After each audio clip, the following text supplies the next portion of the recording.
evening shade, edge of the glade. It's morning in evening shade, and preparations are already underway for tomorrow night's annual game against arch-rival Piggott High School. Unfortunately, it's one of the most lopsided rivalries in Arkansas, since Evening Shade hasn't won this game since 1959. But in spite of that, this game has a rich legacy of tradition and ritual. One of the most important of these is the annual, uninvited decoration of the coach's house. Hey, what do you say? Mules, take that ball away. Good morning, Dub. Hey, Will, morning. Look at the toilet paper. Yeah, powder blue this year. It sure is pretty. I think so, too. Uh-huh. You know that there's an eclipse coming tonight. What's an eclipse? That's when there's a shadow on the moon. We'll have to be careful. Why? Because things will disappear if you don't hold on to them when an eclipse comes. I'm going to set my wagon so it won't disappear. I don't want to lose it. It's a big part of who I am. Morning. Morning, Dad. Thank you. Morning up. Morning, Coach. Hey, Coach. Do you notice anything different about me? No, I don't. Me neither. Watch those Piggott guys. See you, Coach. Okay. I have a feeling you're going to win. Morning, Doc. Morning. Oh, powder blue this year. Yeah. Are there any nice people in Piggott? Oh, I'm sure there are, but I haven't met him yet. Well, at least they didn't throw eggs this time. That's because the guy with the eggs got lost. Didn't seem very bright, did they? Think you could actually beat them? You know something, I do. Really? I think we got a chance. Besides that, I have my lucky towel. Why is it black? He dyed it black in Pittsburgh to accessorize his Steeler outfit. What? Amy Nolan's on the phone for you. Oh, good. She's gonna tell me if Jessica Jordan really wants to go with Scott Henry or if Jennifer Cabal just said that to make Rudy Fernandez jealous. I was wondering about that myself. But I can't believe you're going to walk around with that mangy towel all day again. When you see Randall the Razorback, you'll change your mind. You mean that gross, hairy, ugly, disgusting warthog thing you call a trophy? It's everything I want in life. This losing streak has affected you more than I realized. You can't kill him. He's at the age where a man could have a stroke. Good morning, Miss Ava. Coach, we got a problem. We do? As everyone in this town is aware, tomorrow night is the annual Piggott game. Why do you have toilet paper all over your house? Mr. Stiles, try to stay with me. Now, as I was saying, tomorrow night is the Piggott game. Well, you know, Margaret, I think we might beat him. Not a chance in hell. Whose side are you on, Coach? I'm just being realistic, Coach. Look, Miss Fenimore gave an algebra test yesterday, and 6 of our boys failed it, which means as of today, they're ineligible to play. Who? The whole offensive line, including Big Ed Satterfield. Closest thing we got to a secret weapon. Don't you have Miss Fenimore for algebra? Yeah. Oh, don't worry about Taylor. He did fine. I'm gonna go give me some breakfast. Passed it with the D. Hold it. E? It was tough. You go have your breakfast. We'll talk about how tough things can be later, huh? I'll go see what this is about. It's a shame this all had to happen the same week you got your lucky towel back. Of course, it kind of makes you wonder if it's all that lucky, don't it? Well, I was crazy to think we had a chance. Oh, we still have a chance. I got Mrs. Fenimore to agree to give a makeup test tomorrow afternoon. Now, if the boys pass the test, they can play tomorrow night. So you gonna help them study? I tried, but I can't make her do that. Well, if they couldn't learn it every day in class, how are they going to get it in one night? I don't know. But it is your responsibility to make sure those boys are eligible to play, especially Big Ed. Well, you don't expect me to cheat, do you, Margaret? I expect to see Randall the Razorback hanging on your wall Friday night after the game. Now, how you get him there is strictly your responsibility. Just remember what Vince Lombardi said, winning is everything. Of course, he had a lot better record than you do. It's just a game, Margaret. It's a Piggott game! Now, boys, this is what we call a cram session. You probably don't know what a cram session is, Big Ed, because you've never crammed for anything in your life. Now, the thing is, you've got... Hey, Coach. Huh? Hey, Bud, you got everything set up there yet? Oh, yeah. And, Coach, you're gonna do just fine. Boys, you keep your chins up. All right, now, boys, you got to concentrate. You can't let any... Got all kinds of brain food there for you now, boys. I want you to load up on carbohydrates. Maintain your energy. Now, a lot of people say that eating too much food will slow you down, but I never found that to be true. I combine my eating with a strict regimen of power cat naps. Say, what's Taylor doing here? I thought you passed the test. I did, but Dad wants me to take it over again so I can bring up my grade. You're making him do that when he's got the picket game to worry about? You want to go outside? It's cool out there. No, I don't want to go down. I don't want you to go out. We'll call you when we get through, all right? All right, guys. Go Muse!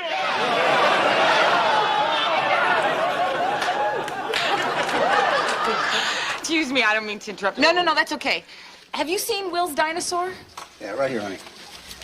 I'm sorry about the noise. Oh, it's okay. Thanks. Somehow he got the idea if he doesn't hold on to this during the eclipse, it'll disappear. I wonder how I got that idea. I don't know, Mr. Lucky Towel. Want me to talk to him? No, it's okay. You got enough to do. I'll get the little kids in bed. You get the big kids in the game. Right. Okay, man. We're lucky enough to have an expert here on algebra. That's Coach Stiles. Coach. What? How long do you think this is gonna take? It's going to take as long as it takes you to learn enough algebra to pass the test. Good. Well, in your case, Big Ed, that'd be what, April? No, that's very funny, loser. Why don't you take the energy it took to think up that stupid little joke and apply it to the algebra? Coach? What? Well, why do we have to do this in the first place? I mean, if Miss Fouch wants us to play, why didn't she just make us eligible? Yeah. Because they wouldn't know any algebra. So? So, I've seen the way you play football. You should concentrate on algebra. Why? Nobody ever uses algebra in real life. I use it every day of my life. I'm the math teacher. I use it every day of my life, too. For what? I don't want to get in a debate with you, all right? Coach, take it. All right, gentlemen. Remember, nobody ever won a football game by walking across the field. You gotta hit hard. You gotta hit low, you gotta hit fast, and everything will be all right. Remember, a chain's only as strong as its weakest link. Harmon. Yeah. Algebra. Oh, yeah. All right. Boy, follow along with me. It's in your book. It's page 78. Now, remember, everything's going to be just fine. We're going to take it a step at a time, and it's going to be easy as pie. All right, now, in the example we have here, we have the monomial ax to the nth degree. Big Ed? What's a monomial? It's a number, or a variable, or a product of variables. Now, in this particular example, you have a, which can be any number at all, as the coefficient of the variable x to the nth degree. Now, n, as I said, is the degree of the variable, and it can be represented by any positive integer or zero. Coach. I know. What's an integer? We'll get to it. Now, in this example, as I was saying, if x were 3, take the cotton out of your ears and put it in your mouth. If x were 3 and n were 3, then you'd have 3 to the third power, which is 3 times 3 times 3. And if a was 5, you'd have 5 times 3 times 3 times 3, which is 5 times 27. And that would be 135. Oh, come on now. What part didn't you get? Ed? Well, I don't get any of it.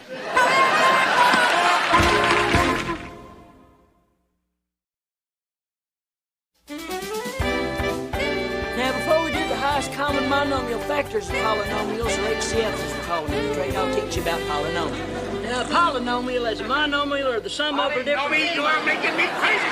These boys need a break. Some pie. Get some glucose in their system. Wouldn't you? Now, half this town is out on your front porch trying to see what's going on in here. Doesn't look like they're making too much progress, which does not surprise me. Coach Stiles is doing the best job he can. He just needs a little more time. Mm-hmm. And you're probably trying to get it to make sense. Well, don't you think that'd be a good idea since they have to pass a test on it? Oh, please, I am so sick of everybody talking about this test. Now, listen, I always did real well in algebra, and I am willing to help. But, first of all, you gotta get their attention. What the hell's going on? Oh, please. The really awful thing about algebra is that the harder you try to figure it out, the less sense it makes. Right? Gentlemen, what does this remind you of?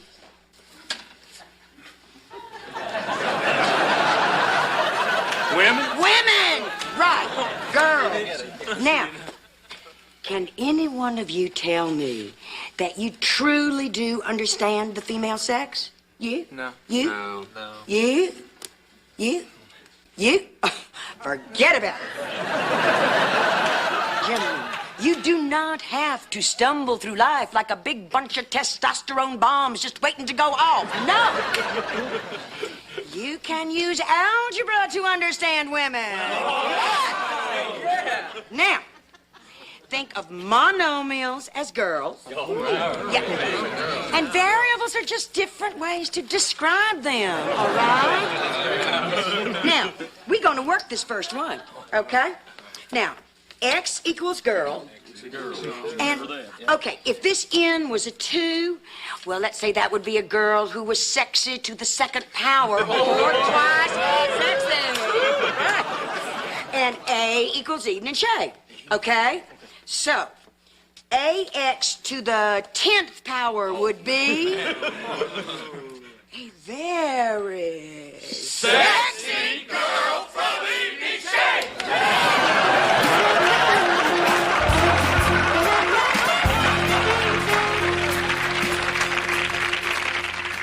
Mom, can I put my hand on your stomach and feel the baby move? Oh, honey, the baby's not big enough to feel yet. But when it is, I know it's not going to move as much as you did. Why? Did I move a lot? Are you kidding? You did aerobics in there. Excuse me. The eclipse are coming to my room. Well, the eclipse isn't coming to your room. Honey, don't you remember I told you Nub was confused about the eclipse? I promise you, you're not going to lose your dinosaur. I was just making sure. Well, why do you have to be such a baby about it? Ollie, everybody's afraid of something. Oh, look, it's just about to happen, see? Yeah. Oh. Hey, I got an idea. The eclipse won't take your dinosaur away, but maybe if we each say what we're afraid of, maybe the eclipse will take that away, and then we'll have one less thing to be scared of. How about it? Yeah. Okay, you go first. Well, I'm kind of afraid to have a baby. Because in one of the chapters in our science book, it kind of sounded like that movie Alien. Oh, honey. Well, you don't have to worry about that for a long, long time. But when you're older and you fall in love, you get married and you really want to have a baby, it's not very scary at all. Okay. Now is it my turn? Yeah, it's your turn. I'm afraid to be alone. But Will, you're never really all alone. You know that. Like in Sunday school, Will. I know who you're talking about. God. That's right. I want someone with skin on him. Will I do? Sure, Mom. Okay. Tell us what you're afraid of. Oh, that's easy. I'm afraid of the day you're all going to grow up and move away. Because I'm going to miss you so much. Maybe if you hold on to us, we won't go away. Just like my dinosaur. Okay. That's a great idea. Oh, I just love you guys so much. I'm going to squeeze you forever. Oh, look, it's starting to happen. Can you see It's starting to go over a little. Look, isn't that pretty? Wow, look at that. Oh, my God. Oh, look at that little ring on it. You know what, Frida? You surprised me in there. But I think a lady of substance should always have unexpected qualities. Besides, you surprised me too. I did? Yeah. There were a lot of real easy ways you could have dealt with all that, but you just stuck to your guns. I like that. Thank you. Don't let that kiss go to your head. Boys, let's walk. Good night there, Frida. Ava, darling, don't you let Wood make you clean up that mess. It was his party. Frida's right. I'll help clean up. Oh, no, Harlan, it's late. Merlene's probably worried. How's she spending the night in Memphis? She wants to go to the zoo in the morning. Wants to see if they'll loan her some penguins for our next party. For what? Oh, she thinks it might be classy Just have them stand around with the guests.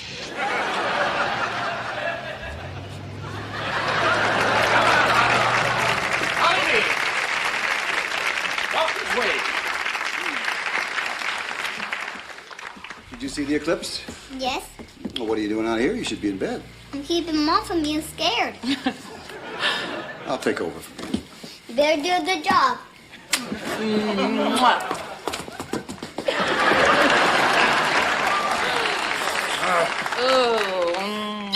So how you doing, Coach? I'm tired. I just hope these kids understand algebra a little better. Even if they fail, I just hope they understand algebra better. I love that you think so. Oh, what is this? Is this your lucky towel? Yeah. Well, I don't know how lucky it is for you with football. But I think you can get lucky without it.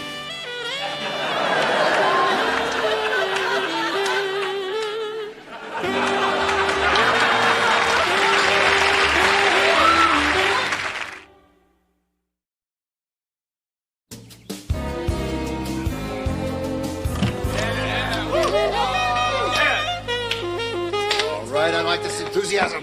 This looks very good. This looks very good. Yes?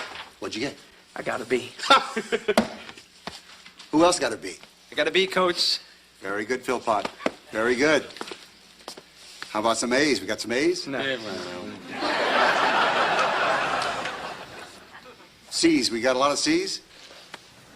Got one C. Okay, how about D's? Because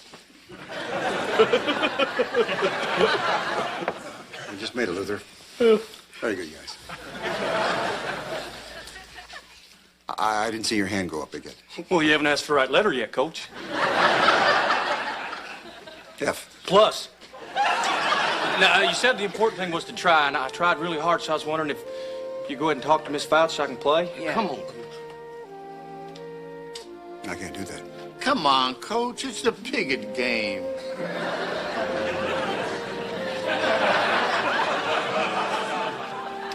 The important thing is that you tried, okay? Yes, sir. Coach?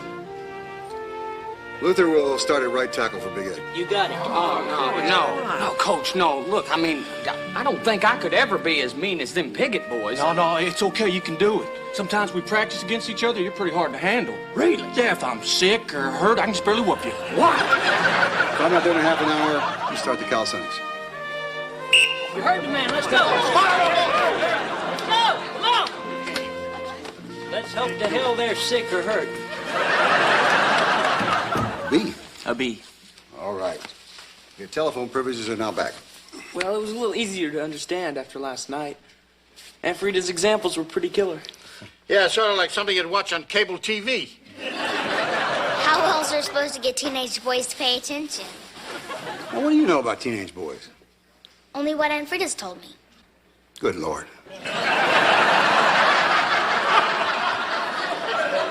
I want you to tell Aunt Frida not to speak to you for the rest of your life, okay? Look, I gotta go catch up with the guys. I'll see you at the game, okay, Dad? Okay. See you later, Doc. Hey, Taylor. Yeah, You did good. thanks. You did too.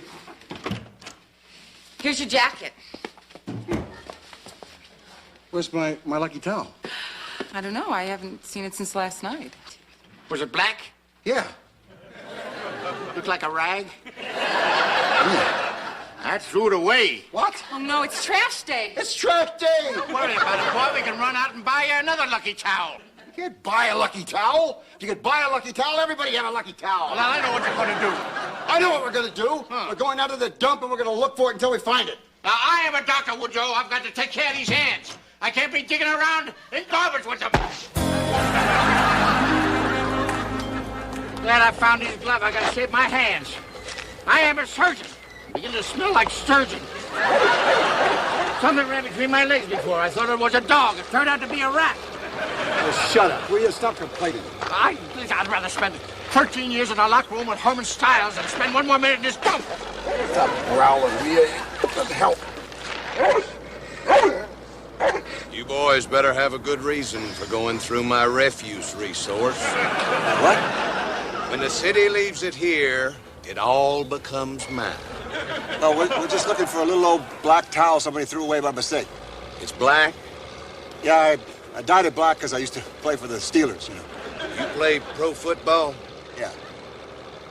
I knew a guy that played pro ball. You ever heard of Wood Newton? As a matter of fact. Big jerk. You're right. Why do you say that? I played high school football against him from Piggott. Only time in 30 years that Evening Shade ever beat us, and it still riles me up just to think about it. Why'd you all want that towel? What'd you say your name was? Sam W. Huckabee. Friends call me Sam W. I played football against you. I'm Wood Newton. You are? I remember you. You were a tough boy. I mean, you made a couple of unassisted tackles on me. Sure did. Well, I really didn't play that much. What kept you out of the game? Bad feet. Well, your bad feet probably, helped my career. Probably saved his career. Yeah. I used to say, can't run against old Sam W. That's right, old Wood would say, can't run against old Sam Huckabee. Yeah. Nobody hit as hard as Sam Huckabee. Not even Dick Buckus could rattle my teeth like Sam Huckabee. Now, you probably saved his life every time you hit him. He was right. I think you're going too far on it. Who are you, anyway? Dr. Holland Eldridge. You know, I've been looking for a doctor ever since I moved here from Piggott. A good family doctor. Now, do you make house calls? Sometimes. Well, you know, I still got them bad feet. You like to see them? I'd love to, but we gotta work on finding that towel right now. Well, I might be able to help you boys find that towel. Really? Yeah, I saw it when I was sorting my recycling. Where? Well, I ought to get something if I'm going to help you boys out. What'd you have in mind? Well, I wouldn't mind somebody looking at my feet. I can't do it right here. Why not? No feet, no towel. All right. This is a very expensive procedure. Oh, it'll be worth it when you see that. You just jumped up to my proctology rates.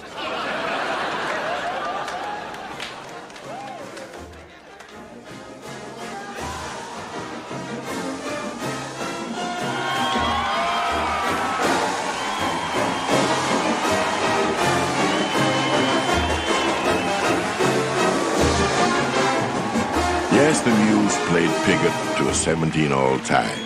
Though outmanned and outweighed in every position, they played like champions. So they celebrated like champions, too. Now, with so much happening in the world, the football game doesn't seem that important, except it gives us something to hold on to. And we all need that. Whether it's a stuffed dinosaur or a black towel, or simply cheering together for the same team. And so it goes on a cool fall Friday in a place called Evening Shade.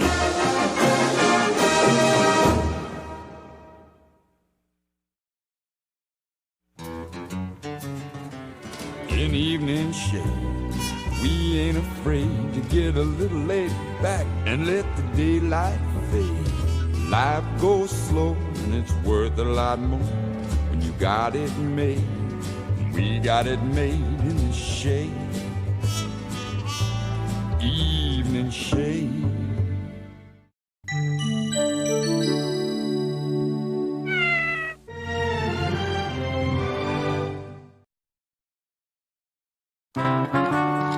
Evening shade, edge of the glade. Not much to do, ain't we? Got it made. Cool part swing and some lemonade. This is Arkansas at its best in the evening shade. Evening breeze, rustling the leaves. Just you and me and the birds and the bees. Ain't life grand when you can live it with ease in Arkansas in the cool evening breeze? It's morning in Evening Shade. And Ava Evans Newton, our prosecuting attorney, is getting ready for another day of plea bargains, zealous defenders, extradition, and due process. She's been at her new job for 2 weeks, and she's still getting used to it. But then, so is her family. Look, you don't understand. We don't have separate cells. That's why we chained him to the floor. That's right, basically. He destroyed a gas station and cut a man's head off. Mom's job's kind of rough, huh? Yes, it is. Don't forget, you have to drive me to Brownies after school. Oh, honey, ride your bike over to Brownies, okay? I gotta take Will to the dentist. Why can't Mom take him? Because your mom has a tough case this week. She's gonna be home late. Ew, make him close his mouth when he eats. Close your mouth when you eat. That reminds me, Mom, I need that $20 for Key Club dues. Well, what are you asking her for? Why don't you ask me? Because you never have any money. I got money. Don't be ridiculous. How much money do you need? $20. $20, okay, $20. $20. I don't have $20. I got $20. You want to loan it to me? Write me a check? That's okay, here. Look, I gotta go. Don't forget to tell Lucille to put the dishes in the dishwasher. Lucille's day off today, honey. She won't be here till tomorrow. Oh, my gosh, I need a suit press for court in the morning. I've got to work on my opening statement for the jury tonight. You know, I didn't know when you were elected prosecuting attorney that I was never going to see you again for the rest of my life. How do I get an appointment? You could always rob a liquor store. I can't this afternoon. I got to take Will to the dentist. Oh, honey, since the cleaners is next door to the dentist, do you think you could get my blue suit pressed? I could pick it up after work. Oh, wait, no. I've got a 5 o'clock budget meeting with the mayor. I'll do it. Thanks. Bye. Bye. Dad, Hmm? will you put this bread in? Sure. Dad, Huh? I swallowed my tooth. Good, then we won't have to go to the dentist.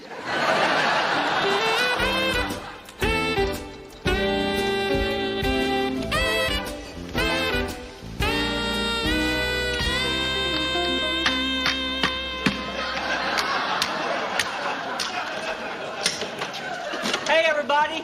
Oh, hey, Nub. Hi, Nub. Mr. Stiles, I just come by your house and saw this note that the mailman left for you. I figured I better take it before somebody stole it. Thank you. Looks like you got a package. Oh, it's nothing important. It's just something from my hair club.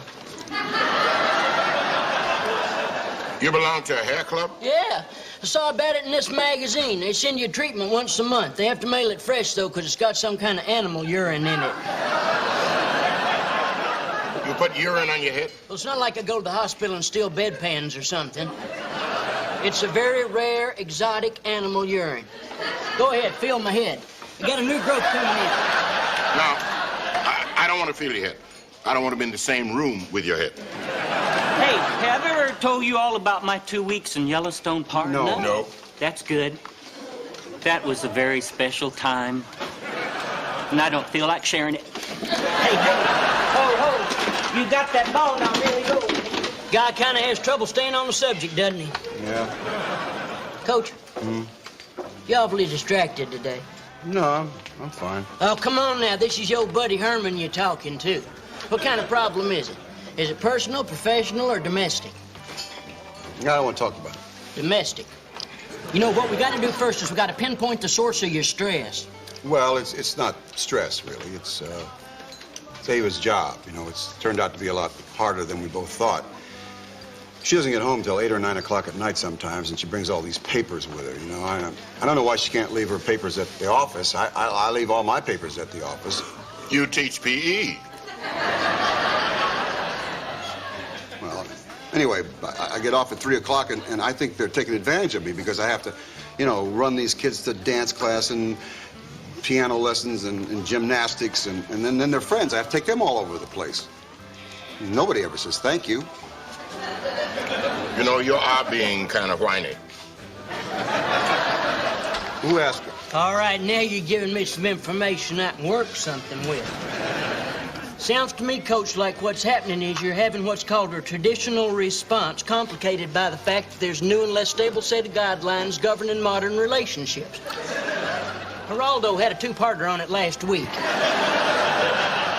I'll let you borrow my tape, but he had 5 guys just like you sitting in swivel chairs just pouring their hearts out. I don't want to talk about it. Denial. You're feeling guilty, and I'll tell you why you're feeling guilty. Because you're supposed to be this liberated husband in this modern two-career marriage who's not only supporting his wife, but also helping out with the chores. But then you know what happens? Suddenly your wife gets this job that you think's maybe a little more important than your job. Or she's making just a little bit more money than you're making. And you start to feel resentful because you feel like you're having to take on more than your share of the chores. You know, just like women used to feel in traditional relationships. But then, you start to feel guilty about feeling resentful because it's no longer a socially acceptable reaction.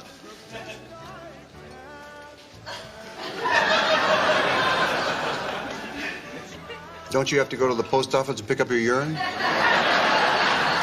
Hello, Coach Newton. Mr. Stiles. Hello, Miss Montana. Please sit. Oh, listen, how's that Jack-in-the-Box costume I made for your striptease act working out? Fine. The crank fell off, but I taped it back on. I just heard from your father-in-law. He says to say hello. It was such an honor for him to be chosen out of all those small-town editors to go cover the Middle East. I just wish I could have gone with him. Yeah, I'm sure the troops wish that too. Now, you're a woman. That's right. Did you see the Geraldo last Thursday and Friday? Traditional men, modern women? That was so interesting. I saw something practically just like it on Phil Donahue the week before. Coach here seems to be suffering from house husband burnout. Just like Roger from Detroit. Exactly. Don't you have something to do? Like what? I don't know. Go in the men's room and find something to put on your hair. I'll tell you something else, too. You know the biggest place that stresses out husbands? Supermarkets. It's because they're afraid they're going to make mistakes because they're amateurs. That's why supermarkets have started putting in those aisles where they sell motor oil. It's so that the husbands will have a place where they can go and stand and feel secure and ask each other questions like, hey, buddy, if your woman asks you to buy a turkey, do they mean for you to buy that bag of guts, too? Hello, everybody. Oh, hey, Miss Elders. Oh, no, please sit down. You know, Wood, I don't believe that I have met your friend. Oh, this is the lovely Fontana Beausoleil, Merlene Eldridge. This is such a pleasure. I just have to tell you, Miss Merlene, I've admired you for years. You have? I just love your clothes. Oh, you do? I saw you at the Walmart last week, and you had on those pink suede pants with the lace-up crotch. Oh, well... Where are you going? To the kitchen. I got to check on the meat. Can I get something for you ladies? Oh, no, I just came by to pick up my order. Oh, yes. Get it for you right away. Wood, you haven't even touched your lunch. Oh, I wasn't very hungry, Merlene. He's having problems at home. Oh. Oh, no. And I interrupted your talking to Miss Beausoleil about it. In your line of work, you must have men pouring their hearts out to you all the time. It must be sort of like being a psychiatrist or a prostitute. Not that I'm implying that you're either one of those. Oh, it's okay. I know what you meant. But, you know, since we are talking candidly here, there is something that I have always wanted to ask you. Well, I kind of hate to ask you in front of Herman and Wood here, but, well, my husband Harlan has already talked about it in front of him anyway. But, well, he saw your act one night, and he was just absolutely fascinated by how you were able to make your one tassel go east and the other one go west, and both of them spinning about 100 miles an hour at the same time. Now, I don't care what anybody says. That is a gift.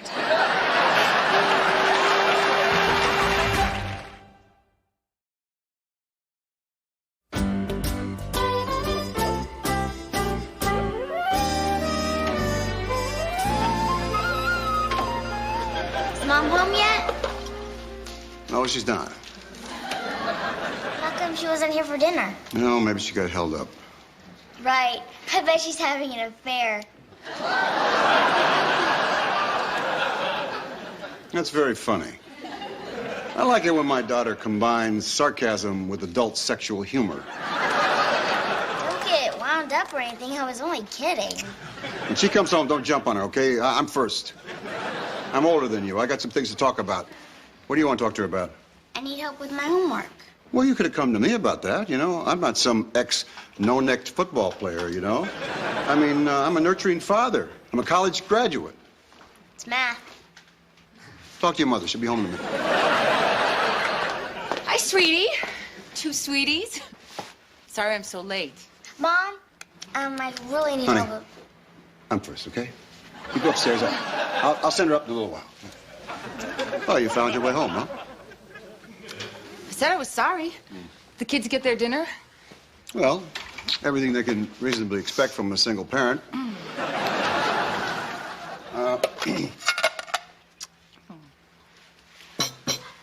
Dinner's ruined. Oh, I'm sure it'll be fine. No, suit yourself.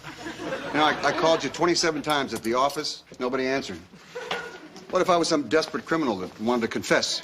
I wasn't at the office. I tried to call you, but there was a line at the payphone. I just figured I could get home faster. Well, you may not be able to cook, but you sure are pretty. That's very funny. You want to emasculate me? Why don't you go all the way? I was teasing. Yeah, well, I don't want to be teased right now, okay? You want biscuits, you have to make them yourself. The gravy's a little overdone. What is this about? Come here, you. Don't be mad.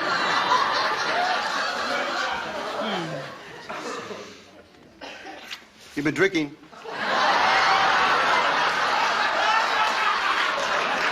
I had one Moosey. One what? A Moosey. It's a non-alcoholic beer. I don't drink when I'm pregnant, remember? Oh, that's great. That's great. You know, I'm slaving over a hot stove all day long, and you're bopping around from one juke joint to the other, guzzling down moosies. We went to the Holiday Inn to get some work done. I couldn't stay at work. The phones were ringing. That was me calling. Look, honey, I'm sorry I ruined your dinner, but I thought you'd be more understanding. I just started this new job, and, you know, I'm saddled with enormous responsibility. I thought you were behind me. I am behind you with a mop and a broom. Look, I'm tired of swishing around this kitchen with an apron on. I need a little attention, too, you know. I had a haircut 2 days ago. You didn't even notice. Oh, you did? It's nice. No, too late, too late. Come on, Wood. We're talking about a haircut. It's more than that. It's this job of yours. You made it too important. You don't listen to my problems anymore. I have to listen to your problems all the time. All right, I'm home now, right? Yeah. Come on, sit down. Let's talk about your problems. All right. Now, this may not be a big deal down at the halls of justice, but you know Carl, the mule, the mascot? Mm-hmm. He's got the gout. I have to make a decision as to whether to put him to sleep or not. Oh, I'm so sorry, honey. Are you? Yes? What's wrong with you? I just don't think you really care about Carl. You just don't seem to listen when I talk, you know. I mean, you come in at night and I talk and talk and you read your paper. And then you go upstairs and you take that stupid briefcase with you and you put it right in the bed between us. And if I will get you 10, I roll right over on top of it in the middle of the night. Not to mention the fact that you just keep snapping it open and snapping it shut. Just a snappy little way of telling me that you're smarter than anybody in this house. Now you're really starting to act immature. Oh, yeah? You want to see immature? I'll show you immature. I want you to take this apron and I'll fold it on all 5 sides and you can put it anywhere you want to put it. Because I am not some little wimp on the Phil Donahue show. I'm a football coach. A cigar-smoking, poker-playing, baseball cap-wearing football coach, and I'm going to stay that way the rest of my life. Where are you going? To my mom's.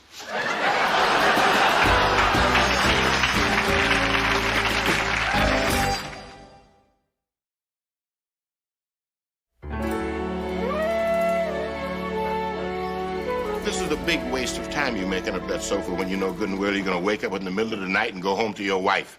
Oh, stop bitching, will you? Anyway, if you're tired as you say you ought to sleep in a bed. Well, I ain't going to sleep in your bed with you. You got that right. I mean, sleep in your own bed. Why didn't you go to your mother's? I told you, she's out of town. Say, you got anything to drink? What do you got in mind? Heineken's? No. You got any beer? No. How about water? You know where the kitchen is. I'm supposed to be a guest. You're not a guest, you're a freeloader. If you want service, come to the restaurant during business hours. I never come to your house after work and ask you to lose a football game. That's very funny. You know, you're not that witty down at the place, you know. That was almost pithy. I'm not afraid of losing tips here. You think that's going to be enough cover for you? Yeah, this'll be okay. You want to get out of here so I can go to sleep? You know, you ought to pamper yourself more. Get a facial. I saw that on Geraldo. Oh, I'm getting sick of Geraldo. Let me ask you something. Don't you think people should have the common decency to come home for dinner when you make a casserole? What kind of casserole? Tuna casserole. Not only that, you know, the kids are starting to hate me because I discipline them all the time. And then when she comes home, they just run in her arms like she's the only parent they got, you know? And when she talks to me, she only talks to me about criminals and lawyers and people that chop people's heads off. Are you ready to go to sleep? Yeah. Am I keeping you up? I'm sorry. Don't mention it. And one more thing. Yeah? Don't snore unless you hear me snore first. If you get up before I do, don't use all the hot water. And don't use my towel. Which towel is yours? My towel is the big, soft, fluffy one. Yours says Howard Johnson.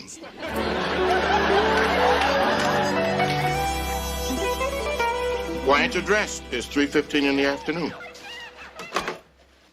Shouldn't have turned that off. Geraldo's got hermaphrodites on today. Now, you know, you've been hiding out here for 2 whole days. And instead of getting better, you're getting worse. At least the first day you went to work, and I'm not going to call in sick for you anymore, and I'm not writing any more notes. I am sick. I got a cold. I want you out of here. I want my life back. I want my house back. I want to come home at the end of the day and relax in my easy chair and watch the news. Now I come home, your junk is in my easy chair, and you are watching Wheel of Fortune. Yeah, you're just jealous because I'm better at Wheel of Fortune than you are. I'll go on that show and win us both easy chairs. I don't want your easy chair in my house. You put your easy chair in your house. As a matter of fact, why don't you go over to your house and see where you're going to put your easy chair? I told you, I'll go home when Ava calls and apologizes. I'll give you $100.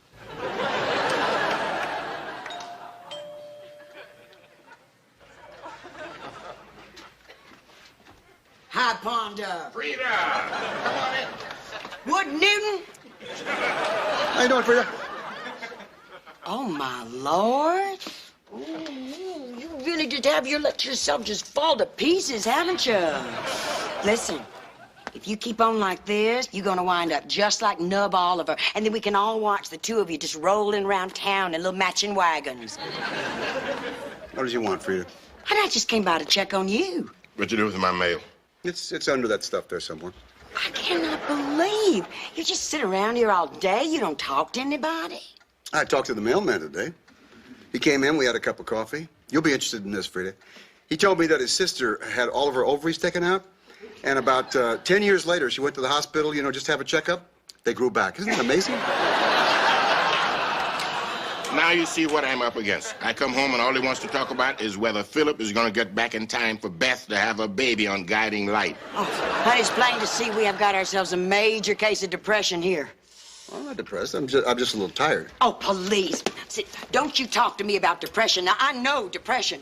I was Valentine's Queen at the state hospital. I mean, this is easy to understand. You and Ava have never been apart in the same town before. Hell, you never even been apart in the same room. Well, we're apart now, and apparently she likes it that way. Oh, what do you mean? Oh, she could have called me. She's like me. She's got too much pride. You just up and left her high and dry. I didn't leave her high and dry. Lucille's there. Lucille is sick. She's not coming anymore. But, I mean, don't worry. Ava and I've worked it out. I'm in charge of everything. See, I'm going to take the kids out to eat every night, and then I'm going to teach them to meditate. I'm going to give each one of them their own little mantra. And, 2 nights a week, Taylor and I are going to drive up to Little Rock, and I intend to introduce him to the wonderful world of ballet. Where you going? I'm gonna pack.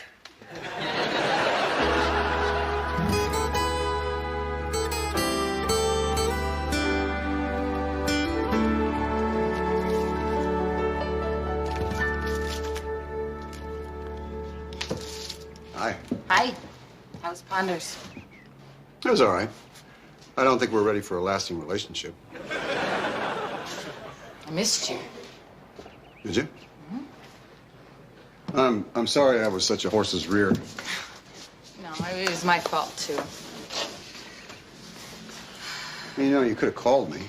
I thought about it, but then it seemed like you needed a little rest. Besides, I figured if you wanted to talk to me, you would have asked for me when you called the kids. I know how hard it's been. Do you? Mm-hmm. You forget you have my old job. Yeah, it's a killer. You could have at least tasted my casserole. I'm sorry prosecuting attorney is taking up so much more time than I thought. I really should have taken the time to thank you, though, for picking up the slack. That's okay. See, I never would have made it as a woman. Lucky for me. So how do we resolve this? No, we can't. Life is hard and then you die. Welcome home. Thank you. What are you thinking? Nothing. I was just picturing you the way I do during the day. How's that? Wearing nothing but your little apron.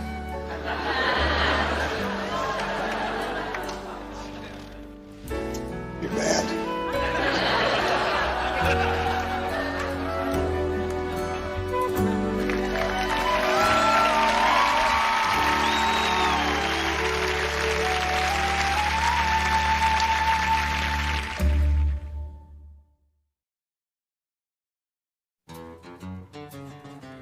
In evening shade, we ain't afraid to get a little laid back and let the daylight fade. Life goes slow and it's worth a lot more when you got it made. We got it made in the shade. Evening shade.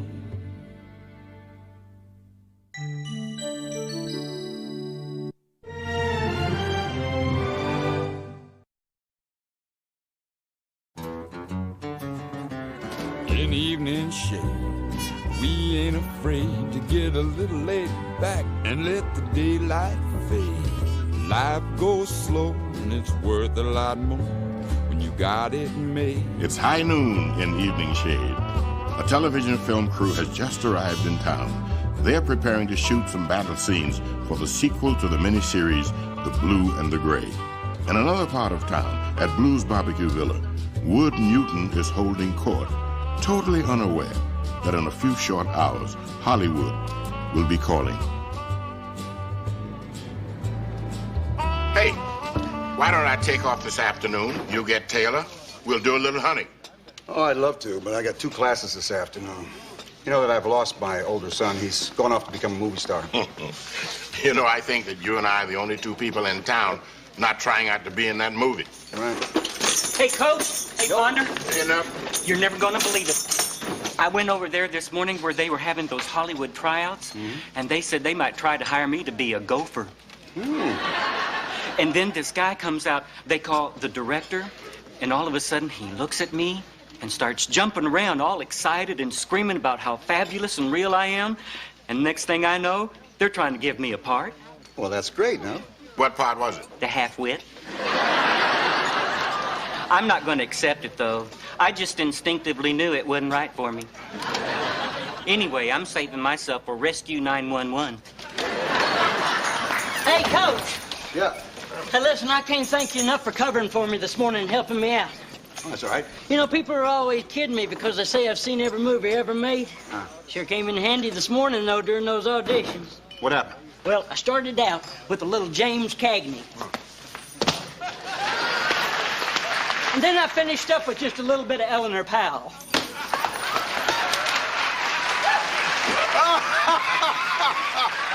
So what part did you get? The half-wit. Well, there's only one line right now, but they say it's the part that's probably going to expand. Oh, what's the line?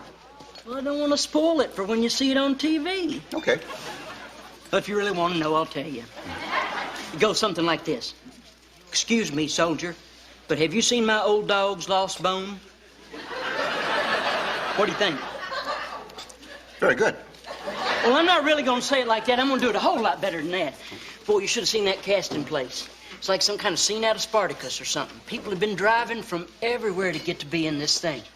There's even these two women from Chicago. They was dressed up as guys on bikes.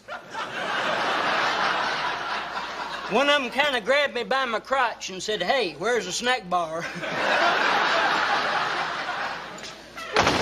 Hey, Woodrow. Oh, hey, Dr. Elder. Ponder, Mr. Stiles. How you doing?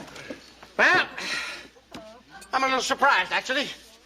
I got up this morning, I thought, hell, Monday morning's always slow at the office, and they got this movie company shooting the Civil War, and I got this Confederate uniform. So why don't I just try it on and see what happens? And I got a call from the man in the movie company. It's called the unit production manager. It seems that this Shelley Darling, you know, she's got the lead in this miniseries. Anyway, it seems that the doctor who gave her examination didn't fill out the insurance papers correctly, and now they're threatening to shut down production unless she has another physical immediately. Don't tell me. You're going to do it. That is right. In just about 1 hour, I am going to be standing in Shelley Darling's trailer giving her a complete workover. Shelley Darling. I don't remember her. Well, I remember her. She is a big star. Now I am her physician of record. Next thing you know, what with one referral leads to the next, and that Jacqueline Smith will be calling me every time her kids have a sore throat. It's a short step. Hey, Miss Elder. Hey, honey cakes, how'd you make out? Just went awful.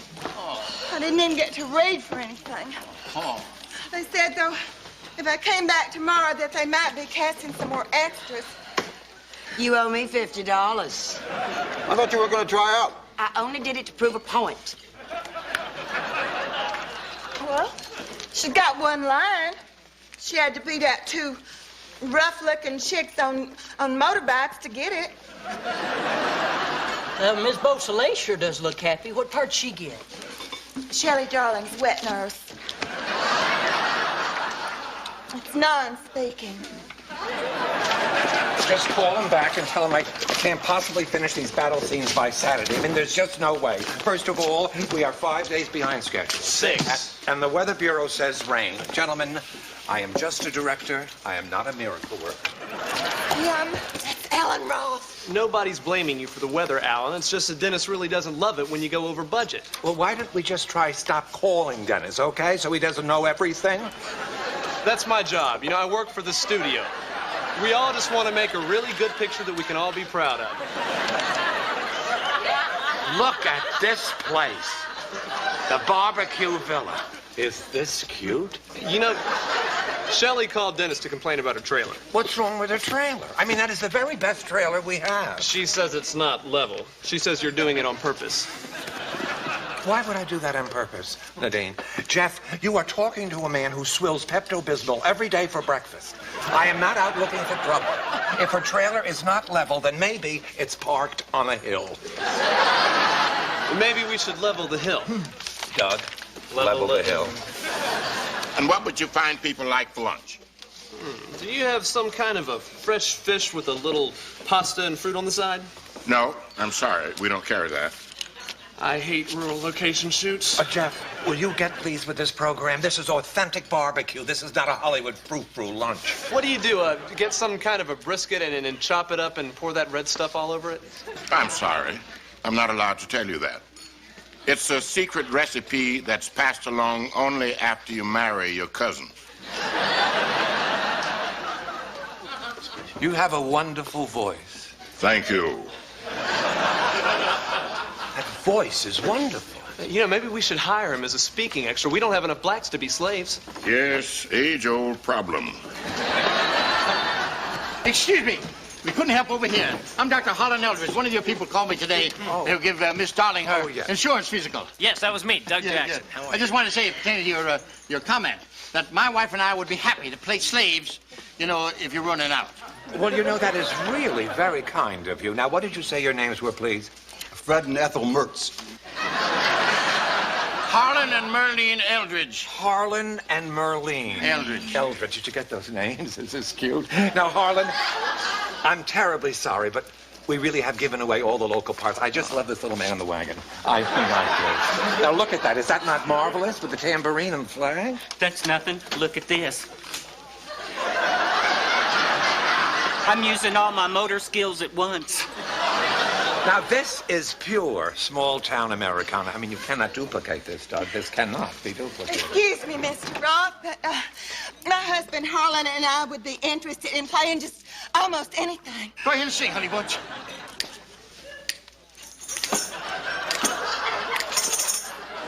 It was the 3rd of June, another sleepy, dusty Delta day. Well, I was out picking cotton and my brother was a baling hay. That's very nice, but hold it.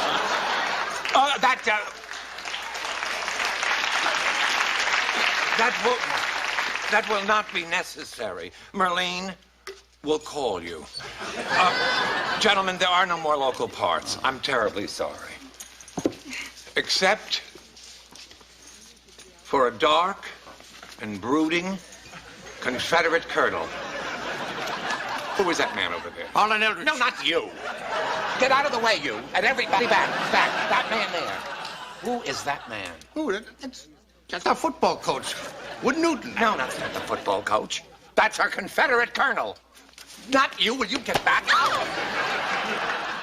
That's Colonel Rodney Stone.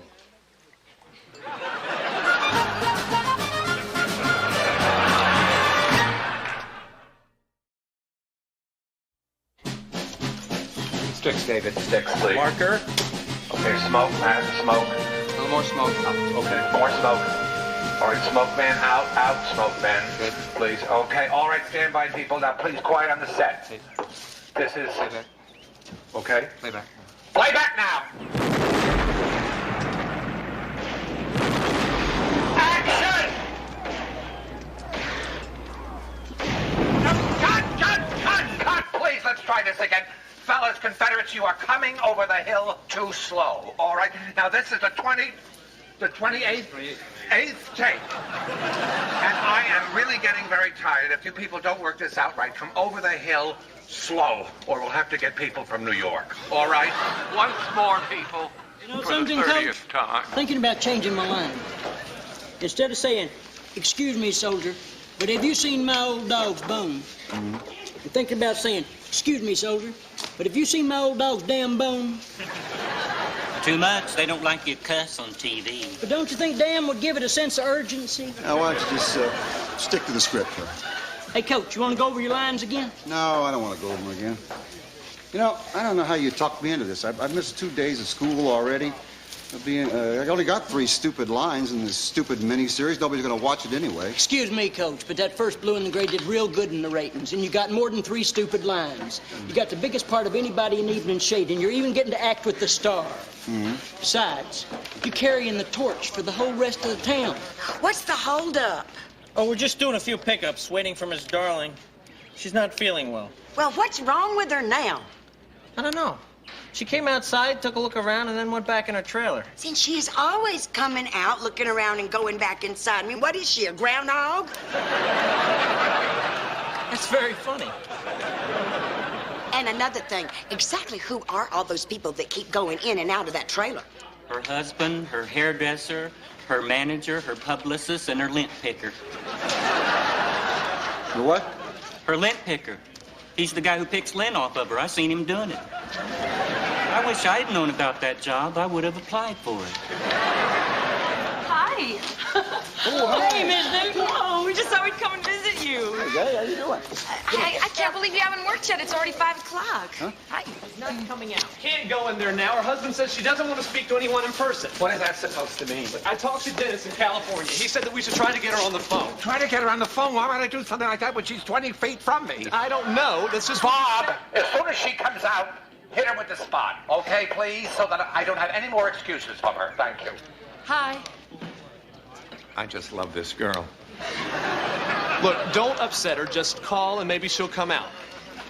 Can I borrow your phone a minute? Sure. Thanks. What's her number? What do you think you're doing? I just want to give her a little incentive to come out. Who are you? Well, it's all right. No, he plays Colonel Rodney Stone. It's fine. He's got a scene with Shelley. Go ahead. And not only that, I'm the head football coach here in Evening Shade. I don't want to tell you guys how to run your business, but if I had a ball player that acted like that, I'd run him around the bleachers until he died. Yeah. Well, thank you for your input. You're welcome. Excuse me, but would any of y'all care for a junior mint? No. It's what I always eat when I go to the movies. I'll take one. Well, that's very cute.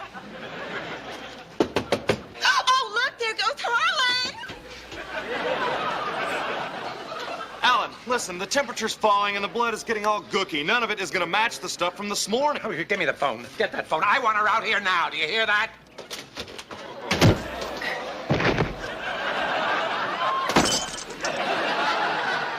Hit it with a spot, Bob.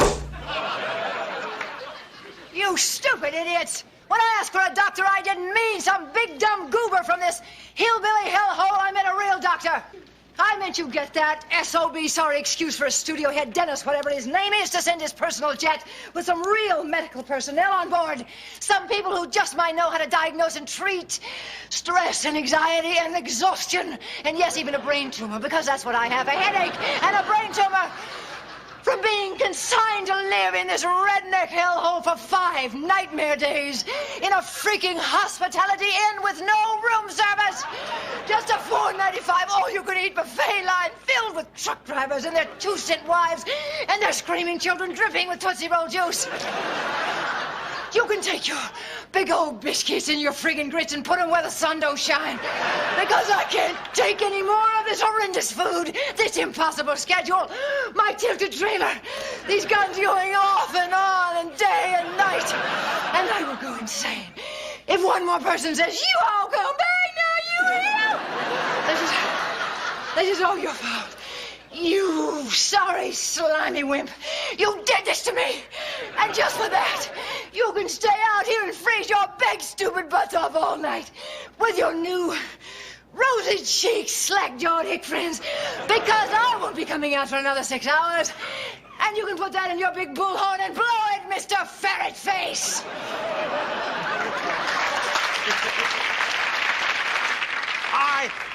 I love it when she addresses something to me personally.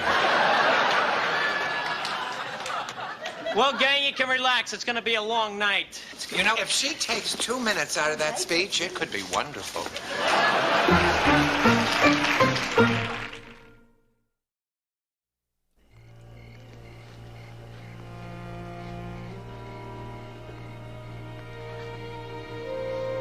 You know what that is over there, Coach?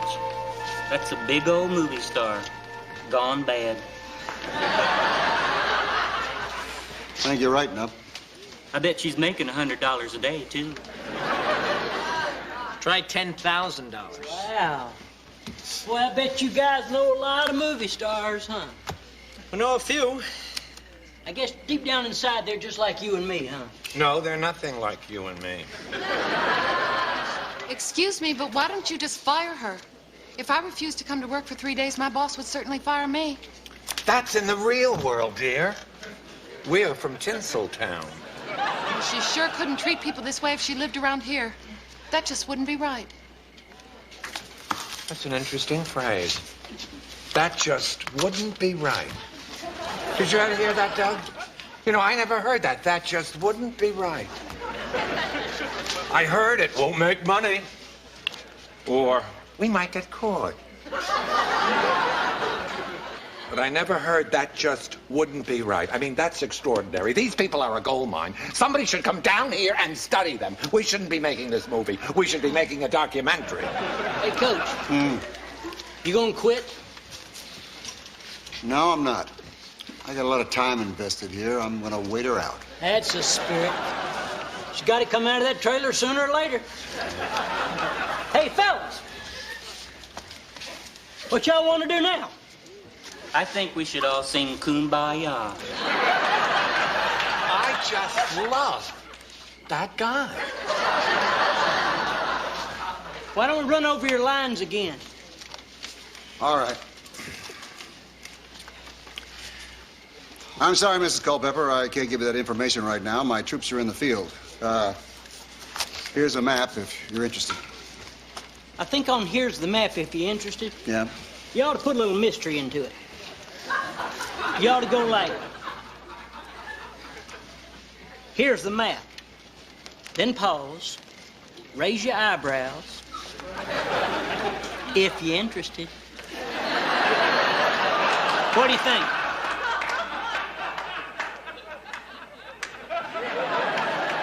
She's not coming out. Bob, kill the spy.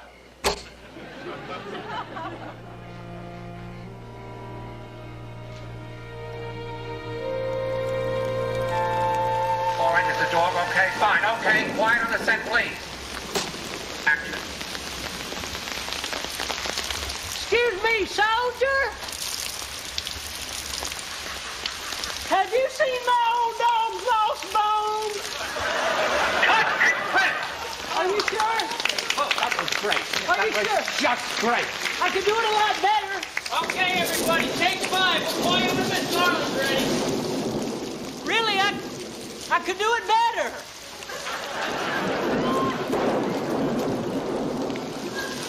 Well, Coach, you just saw me take my first step on the road to Hollywood immortality. Don't worry, though. I'm not the kind of person to forget his friends. If I were you, Herman, I wouldn't be saying ha-ha around Coach right now. Yeah, I see what you mean.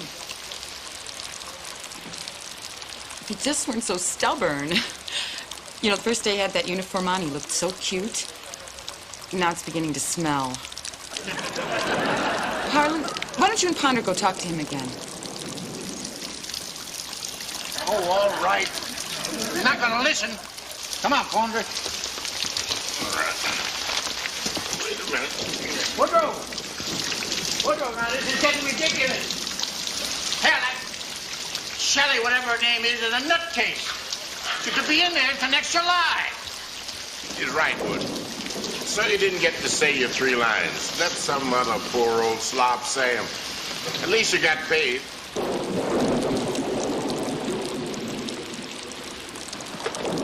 Hello. That was her manager. She hates her makeup. She doesn't want anyone to see her. She's not coming out. Actually, that's not correct. You might want to revise that bulletin. As a matter of fact, it's coming out that she's coming out right now. All right! Because me and a lot of other people in this town have been sitting here for 5 days through rain and sleet and hail and snow. You know, I am not interested anymore in what you think of the weather and what you think of your friends and how you refuse to talk to people in person because I'm here now in person. You're going to talk to me. What do you think you're doing? What am I doing?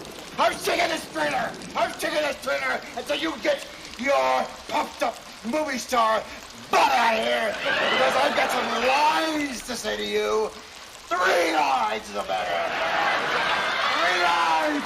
3 lines. I've been working on all week long. I'm rehearsing 3 lines that I'm going to say. By damn right now.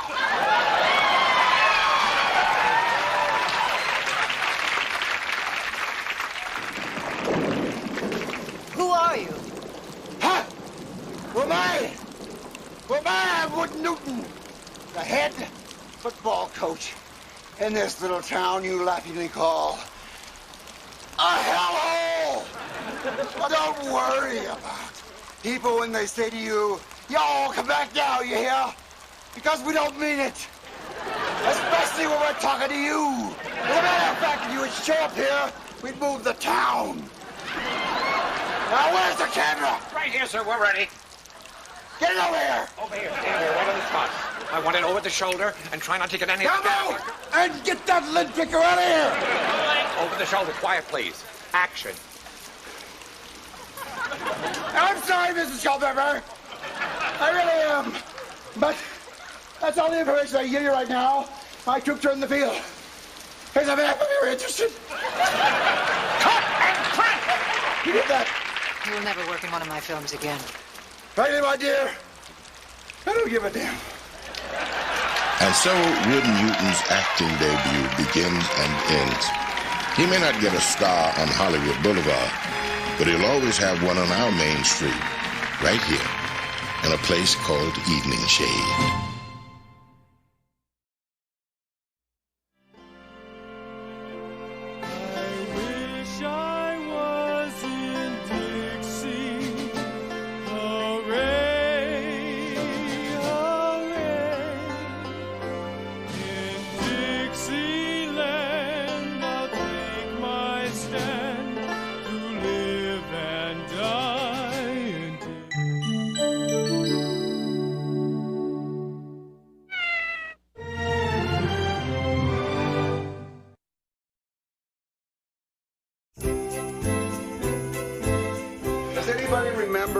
Grandma Newton got a bathrobe for last Christmas? How would we know? We don't keep track of stuff like that. I keep forgetting that I'm talking to the Teenage Mutant Ninja Pigs of Christmas. Hey, you don't have to get cranky about it. We just want our share. Your share? Yeah. Taylor, Christmas morning, there's going to be so many presents under the tree that we could give them to half the children of the third world. Not to mention all the stuff that Santa's going to bring. Yeah, right. What is this yeah, right stuff? Dad, I know Santa Claus is not real. Where'd you get that idea? Because you can't get around the whole world in one night unless you have help from somebody else. Like who? Federal Express. Well, that's what you know. Santa has the fastest sleigh in the world. Anyways, if there is a Santa, why can't I have a dog? Because we already have a dog. And Santa feels that 2 dogs would be too many. Well, hey, Brownie's getting old. Why does Santa care? He didn't have to take care of him. Because Santa is a personal friend of your mother's and mine, and Santa thinks that 1 dog is enough, and we don't want to make Santa angry, do we? Whoa. Hey, that's your mom's. That's your mom's. Put it back. Put it back. Good morning, my little Christmas elves. My big Christmas elf. All my sugar plums get what they wanted for breakfast. Hey, Mom, it's not breakfast I'm worried about. It's Christmas. Did you go look at those stereos I told you about? Oh, Taylor, I told you not to worry your pretty little head about what I looked at or I didn't look at. Santa Claus works in mysterious ways. Oh, yeah, right. Oh, and I'll tell you something else. I'm not the only one excited about Christmas. Baby Newton has been kicking like a tiger all morning. Here, feel. Wow. That's great. I mean, we'll hang up an athletic sock for her. Okay. Morning. Oh, you know what I just realized this morning? What? This is going to be our first Christmas without Daddy. Did you all make that Christmas card for him like I asked? We forgot. Well, don't bother. The only thing your granddaddy deserves is a swift kick in the pants, which I fully intend to give to him when he gets home. Why? Oh, you know how CNN has been putting on the servicemen, getting them to wish Merry Christmas and everything to their families back home? Well, this time they were out with some military unit someplace, and your daddy was one of the ones who got to send home holiday greetings. Oh, you're kidding. What did he say? Hi. My name is Evan Evans, and I am the editor and publisher of the Evening Shade Arkansas Argus, and I would like to wish a very Merry Christmas to Miss Fontana Beausoleil. That's all he said? That's it. I can't believe he didn't say hello to us. Hello, honey. He didn't even flip us the bird.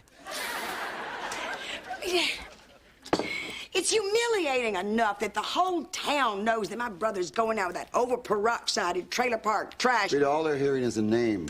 Oh, listen, you, the whole world knows a trailer park trash name when they hear one. Her sister is named Toshiba after the stereo. Honey, I gotta run. Keep your chin up, precious. Thanks for dropping by, Frida, and spreading all that Christmas cheer.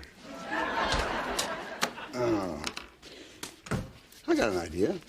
Let's call your dad. Oh, no, it's It's 2 days before Christmas. We'll never make a connection. Yeah. I got it. Why don't you get Santa to help you? Huh?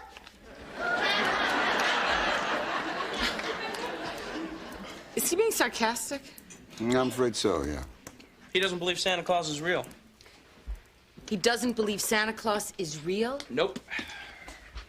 Where did he get an idea like that? Oh, maybe Mike Wallace said it on 60 Minutes. It's not funny. I know it. We can tell you why he doesn't believe. Why? Well, last time he lost a tooth, he didn't tell you guys, and he went on and put it under his pillow. Well, the next morning when the tooth was there, he stopped believing in the tooth fairy. What's that got to do with Christmas? Well, see, he's conducting another one of his little experiments. He's telling you guys that he wants a Nintendo, but he's asking Santa to make it snow. Good. Snow's a lot cheaper than Nintendo. So if he gets the snow, then he'll believe. Right, because he knows you guys can never make it snow. Why doesn't he just go to bed the night before Christmas like every other kid and take potluck in the morning? Well, hey, I know what we can do. We can all go down to Phil's Appliance and look at a stereo for Taylor. Hello. Speaking. Uh-huh. Uh-huh. Oh, no. Oh, no. Yeah, I'll be right there. Yeah, I have to take Molly for a rehearsal for the Christmas pageant anyway. All right, bye. What's wrong, hon? Oh, it's Mr. McDole again. Do you remember I told you he got caught shoplifting some coloring books at Walmart? Yeah? So I went to see him and his wife, and did you know that they have 7 children? Yeah, I taught a couple of them. You should see their house. I mean, these people have nothing. Anyway, he and his wife came to see me a few days later at work and asked me not to prosecute. He was wearing this shiny, thin little suit, you know, clutching his hat in his hand. I mean, it just breaks my heart when I see a man in a cheap suit clutching a hat. Anyway, I got the charges dropped, right? Mm. Well, now, he's been down at Fouch's shoplifting some bath powder. I guess he's gonna hit every store in town before Christmas. Oh, that's sad. Yeah. Say, he hasn't hit Phil's Appliance yet, has he?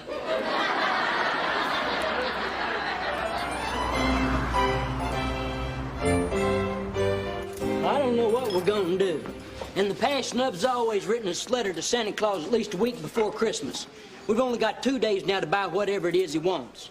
I don't understand why that letter's not at the post office. Well, maybe they lost it. No, I've been over there every day. Ponder's over checking right now. What do you think we ought to do, Coach? I don't know. I got troubles of my own. Do you know that Will doesn't believe in Santa Claus anymore? What? Yeah, he's worked out this elaborate test to prove it. I don't know what's wrong with kids today. They're like investigative reporters. No wonder they don't believe in Santa Claus. He comes to town, they hunt him down like a dog. Well, personally, I think it's from people watching too many shows like Unsolved Mysteries. Well, personally, I'm not getting into the Christmas spirit this year. It's gotten too commercial for me. You're not going to dress up as Santa Claus over at the hospital? No, I'm mad. Everybody got together and decided that in order to promote good health, they would use a thinner Santa. Right. Another tradition down the drain. Now they want a trendy, thin Santa Claus. Next thing you know, he won't even be based at the North Pole. He'll be working out of Southern California, he'll have a therapist, and he'll be questioning his commitment to Mrs. Claus.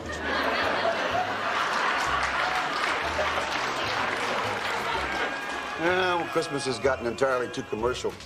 All my kids talk about is, what are they going to get for themselves for Christmas? Well, you ought to come out to Tara. Talk about commercial.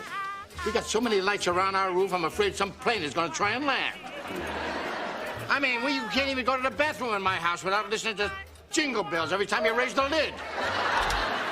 Hey, Dad, look. Mr. Styles got the shop class to build some windows for another wagon. That's great. Now we can go in the snow. Mm-hmm. Hey, Dad, you used to see the tree up in the square. It's the hugest one ever. I saw it on the way over here. Hey, Nub, if it's that big, I guess they're going to have to get you in a crane to put the star on top this year. That's right. No, I told him I wasn't going to do it this year. Nub Oliver, you can't just not put the star on top of the tree in the town square. It's a tradition.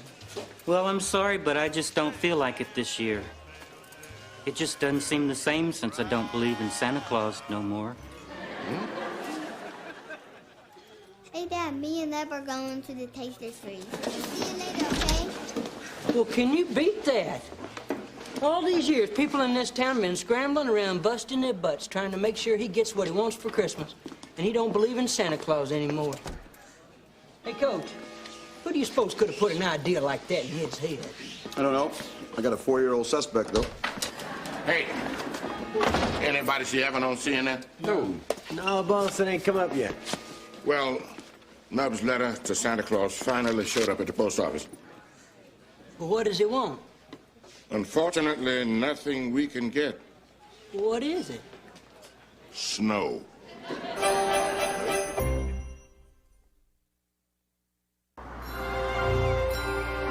Well, first of all, I'm not even sure that they believe there is no Santa Claus. It's just something that Will told Nub, you know. They're testing us. Hell, Nub goes down to Phil's appliance store all the time to watch the weather report. He knows there's no snow in the forecast. They think they got us over a barrel, but they don't. They don't? No. I have a friend who has a snow machine. You do? Yeah. He lives over in El Dorado. They used it last week to do a car commercial. How'd you know about it? Told you, he's a friend of mine. I'm going to call him up. Trust me. Okay. I'll be back in a little while. We're going to make it snow by night. Boy, I tell you, I'm right down to the line on the coach's present. I was going to get him that Sports Illustrated sneaker phone. I don't know, though. That guy on that commercial turns me off. Hey, honey, guess what I'm calling you on? Smells like feet. Listen, I really do think that you should go ahead and play Santa Claus again this year. I mean, come on. Have some Christmas spirit. Marlene, I had the Christmas spirit, and they killed it. Besides, I'm upset because everybody assumes that just because I'm fat, I'm jolly. I don't think anybody assumes that. Yes, they do. Everybody takes fat people for granted. I mean, like, just assuming that just because we're fat, we like to play Santa Claus. I don't see anybody going around asking buck-toothed people to be the Easter Bunny. Okay. I located the snow machine. Ponder, you and Herman want to go over to El Dorado tonight and pick it up? Wait a minute. Why us? Well, because tonight I'm going to decorate the Christmas tree. Coach Newton, Uh-huh. if you're going to be home tonight, I thought I'd drop by. I got something for you. Well, Sure, fine. if it isn't the winch, you stole Christmas. See you then. Oh, and Mr. Stiles, thanks for the breast warmers. Oh, it's nothing. It's just a little extra fur I had from when I was helping out with the band uniform. Yeah, well, they're very cute. You'll have to stop by and see them. On. Okie doke.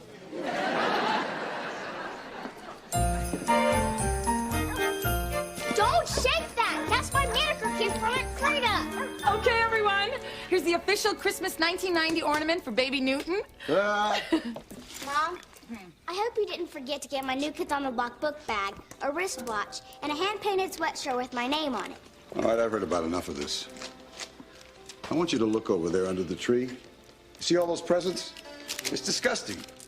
Somewhere in the world, there's a kid who would be thrilled to death just to get an orange for Christmas. Really? Yes, really. Well, hey, I'd be happy to give him the orange out of my stocking. As long as I can get me a pair of Air Jordans. Oh, I guess you would. Air Jordans cost $150 a pair. Well, yeah, Dad, but you can fly through the air with them. Well, give me $150. I'll kick you through the air. I guess that means I won't be getting my ripped jeans either. Sure you will. Take those pants off. I'll rip them for you. Listen to me. As you get older, materialistic things are not going to mean that much to you. You can't take them with you when you go. Yeah, but that doesn't mean we can't have fun with them while we're here.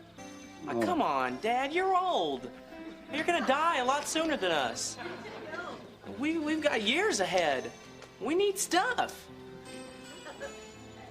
All right, that's it. What? I want you all to go up to bed. Why? We haven't finished decorating the tree I don't yet. care. Go up to bed. Why? Why? I just don't want to hear gimme, gimme, gimme, gimme anymore. Son, go up to bed and think about what Christmas really means, all right? I don't believe in Rudolph either.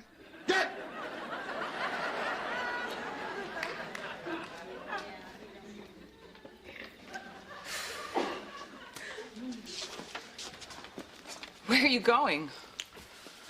You know that hard luck family, the McDoles? Where do they live? On Harbor Street. Why? Because I got a whole lot of presents to deliver.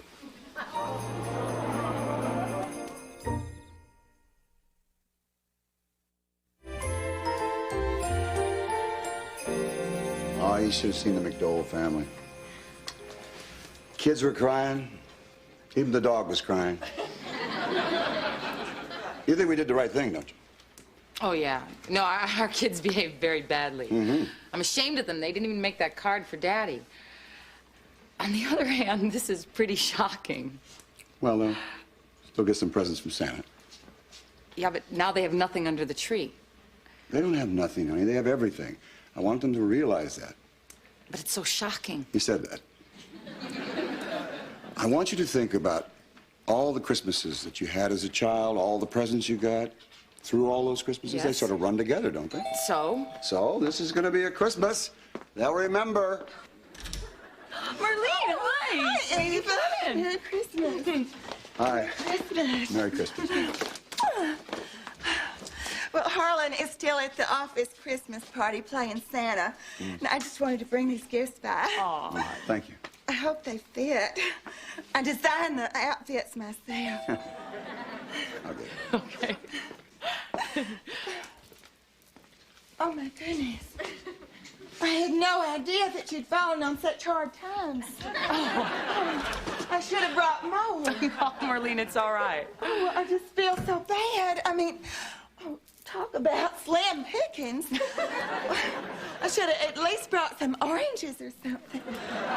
Merry Christmas. Merry Christmas. I just brought that tape by of your father-in-law. I have a friend who works for CNN. Oh, that's very nice. Isn't that nice, honey? You didn't have to. I mean, we already heard about it. Yes, but this is the unedited version. I think you should see it. Well, thanks. That was very sweet. Wood, why don't you put it on, and Okay. and I'll get you some hot cider. Oh, I can't stay but just a minute. I have a show to do tonight. Oh, that's just amazing. You mean you just keep right on performing topless right up until Christmas? Oh, sure. I even have a little number I do called Dueling Rudolphs. Okay, here you go, gang. Hi, I'm Major Bob Walters from Austin, Texas, wishing a Merry Christmas to my wife, Janie, and my children, David, Brian, and Leslie. Hi, I'm Lieutenant Nancy Garrett from Frederick, Maryland, and I just want to send my love to my husband, Randy. Hello, I'm Evan Evans, Oh, my gosh, editor he and looks publisher so good, of the doesn't he? Evening Yeah. Shade Arkansas Argus. I'd like to say Merry Christmas to Miss Fontana Beausoleil, love to all my grandkids. To my sister Frida, I'm running out of fudge. My son-in-law, Wood Newton, stay away from my firewood. And to my darling daughter, well, you know what I think about you. Merry, Merry Christmas, sweetheart. That just makes me cry. I wanted you to see it. Thank you. Merry Christmas. Oh, Merry Christmas. Well, I better be going. Okay. Yeah, me too. Oh, by the way, I really love the Rudolph on the top of your car. Oh, thank you. It is so easy to make. All you have to do is trace a reindeer onto styrofoam and then cut it out and sew a little red vest on it and then press twisted coat hangers into its skull. I'll have to remember that. Oh, well, it's all in a little pamphlet that I made called It's a Styrofoam Christmas. Bye. Merry Christmas. Oh, bye. Merry Christmas. Oh, that was so great. Hey. Oh, my God. Hey. Where did this dog come from? Oh, it was Gold's dog. They couldn't keep it any longer, so... Well, they wanted to give us something. And, you know, kids wanted a dog. Hey, Coach. Hi. Hi, Miss Newton. Listen, we got that snow machine out in Ponder's truck. Wanted you to know we're ready to roll. Okay, I'll be right with you. Wait a minute. What's he talking about? Where are you going? Well, Virginia, I'm going out into the dark and the cold and prove there really is a Santa Claus. Is it my imagination, or is this a really weird Christmas? This is a really weird Christmas.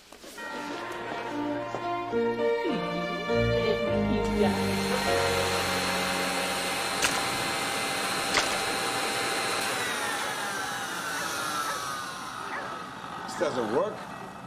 It doesn't look like snow. It looks like... I don't want to say what it looks like. I don't know, it looks like a bunch of whale spit, doesn't it? Well, all I know is a heck of a lot of trouble just to get two people to believe in Santa Claus. Why couldn't they ask for something simple, like a bottle of Old Spice or soap and a rope? Well, at least we'll have a lot of other presents. Not really. Hey, hey! Ho, ho! You got that ball now, really?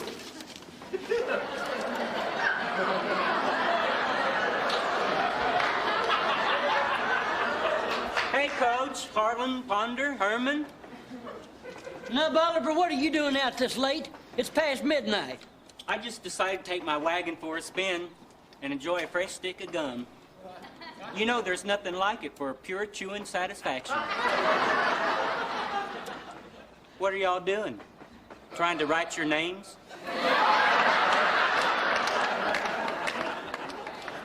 That's very funny. What you got back there?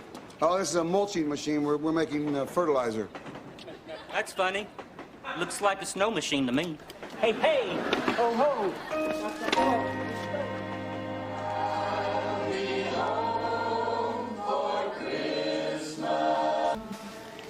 Come on now, boy. You're fooling with tradition here. You gotta climb up there and put this star on top of that tree. All these people are standing here waiting. Come on now, buck up. Be a man. No way. I just can't be a party to this now that I know there's no Santa Claus. Oh, no, there is a Santa Claus. He may not be the Santa Claus you're looking for. What do you mean? Well, but... I mean, he may not be a Santa Claus that looks and talks to you like Harlan, but for me, the big guy up in the North Pole, he can make almost any wish come true. Hey, would you look at that? I'll be darned. Now we're in business. Hey, Nub! Look! It's starting to snow! There is a Santa Claus! There is!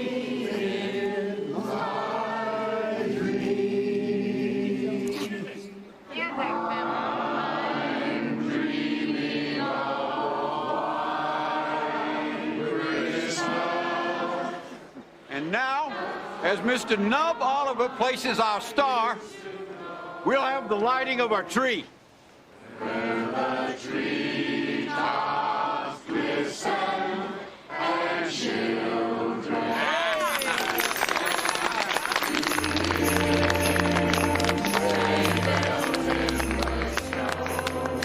Come on, Will, I'll take you for a spin. And Merry Christmas from Evening Shade.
So I go up to Will's room, and I say, all right, young man, what are these papers under your bed with D's and F's on them? And he said, well, I was saving them up because I didn't want to get in trouble but once.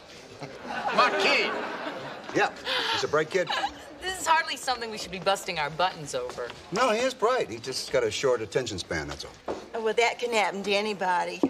Harlan has certainly got a short attention span. Sometimes when we're in bed, his mind... Merlene, I don't think we need to go into that. You know, I saw that white trash Fontana Beausoleil out at the Tasty Freeze last night, and she had this big old stack of mail from your daddy. Oh, it just makes me so mad. I mean, here he is. It's my only brother. Gets this big honor being a small-town newspaper editor, selected to go cover the Middle East. And the best he can come up with so far is letters to a harlot back home. Well, he is just lucky he didn't get sent to the Soviet Union. I saw on TV where they're running out of food. You know, now, I don't understand that. I mean, if those people don't have anything to eat, how come they all so fat? I give. How come? Excuse me. Hi, Nub. Hey, Coach. Oh, sorry. I thought it was one of those riddles like, what has 4 wheels and flies? With the answer being a garbage truck. What's on your mind? Nothing. I was just down at Phil's Appliance watching an Andy Griffith rerun. You know, sometimes that Aunt Bee can get a little pushy. Opie needed a new suit, and she didn't want Andy to spend the money. Well, I say, hey, what the heck skin is it off of her nose? She's been there for 100 years. She doesn't even pay rent. I think you got a good point there. Well, you know that Fabian sure has held up well. Have you all seen that new commercial that he's done on TV? Have you seen it, Frida? Fabian who? Just Fabian. He only has one name, like Madonna. I'm sorry, I do not acknowledge people with only one name. For me, they simply do not exist. Well, they do exist, whether you acknowledge them or not. I've seen them both on TV. Well, not to mention Cher and Hitler. Marlene, Hitler doesn't have just one name. His first name was Adolf. That's another one. Adolf's meat tenderizer. Marlene, I really don't want to discuss this. I got an idea. Why don't we all go to see a picture show tonight? Rocky V is playing down at the Rogers. Please, I am so tired of those movies. I hate Rocky. I wish Conan the Barbarian just kicked the hell out of him. Then we could have something else on the marquee. Well, Wood and I can't go anyway. We're having dinner over at Gil and Madeline Hall's house. Boy, you all sure are seeing a lot of them lately. Oh, not really. Mostly school events. Our kids have become friends. Yeah, we were over there a few weeks ago, and I gotta tell you, it was pretty boring. Harlan? Well, it was, honey cakes. All we did was sit around and watch picture albums of their vacations. Well, I thought it was interesting. I never knew that the president's faces on Mount Rushmore were not a natural phenomenon. Who are Gil and Madeline Hall? Is that Arlene Hall's son? Oh. That's right. He was raised here, and now he's been transferred back to manage the shoe outlet. They were living in Anaheim, which is just less than a mile from Disneyland. Which, of course, also means less than a mile from Frontierland, and Tomorrowland, and Fantasyland.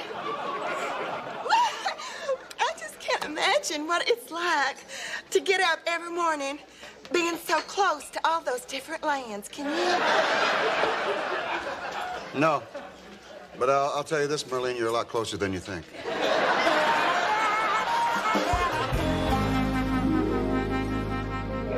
Woods, my man. Another drink? No, I'm fine, thank you. Ava? Oh, no thanks. Madeline, this cake was fabulous. Oh, it's easy. I make it all the time. It's my son's favorite. Really? Well, then I'm going to make it for his birthday party on Saturday. Ava, that's so sweet of you. Are you sure? You're so busy. Not only am I sure, but my kids are counting on it. You just tell me who else you want to invite. Oh, well, no one else, really. I mean, we'd love to have it with just your family. That's right. Since we moved back, nobody's made us as comfortable as you guys. In fact, I don't think we could have survived without you. You're very special people. What's the matter, Woods? Am I getting too sappy for you here? No, I was just waiting for you to elaborate. Well, actually, I don't think you're that special, but I think your wife is. What I can't figure out is how an old, washed-up football player like yourself can end up marrying such a beautiful young girl with a body like that. No, that's because you don't know about my soul and my spirituality. That's what attracted her in the first place. Yeah, absolutely. Well, now, I have to say, I don't think Ava got such a bad deal. I mean, I think Woods is in fabulous shape. Well, tell me there. Of course, it's hard to tell with all his clothes on. But what I can see looks good. Yeah. All of them looks good. It's great to hear from another precinct. Now that dinner's over, how about a little four-way card game? Oh, that sounds great. What do you want to play? I think Madeline's got her heart set on strip poker. You're so bad. Hey, I'm tired of playing cards. Let's watch a movie. Oh, you know, Rocky V's at the Rogers. Oh, we didn't mean to go out. We have lots of movies here. Do you by any chance have It's a Wonderful Life? I missed it at Christmas, and it's been killing me. No, we have something better than that. We have Carl and Sylvia on their honeymoon. Carl and Sylvia on the honeymoon. Who are they? Oh, they're actors. Oh. They're very good.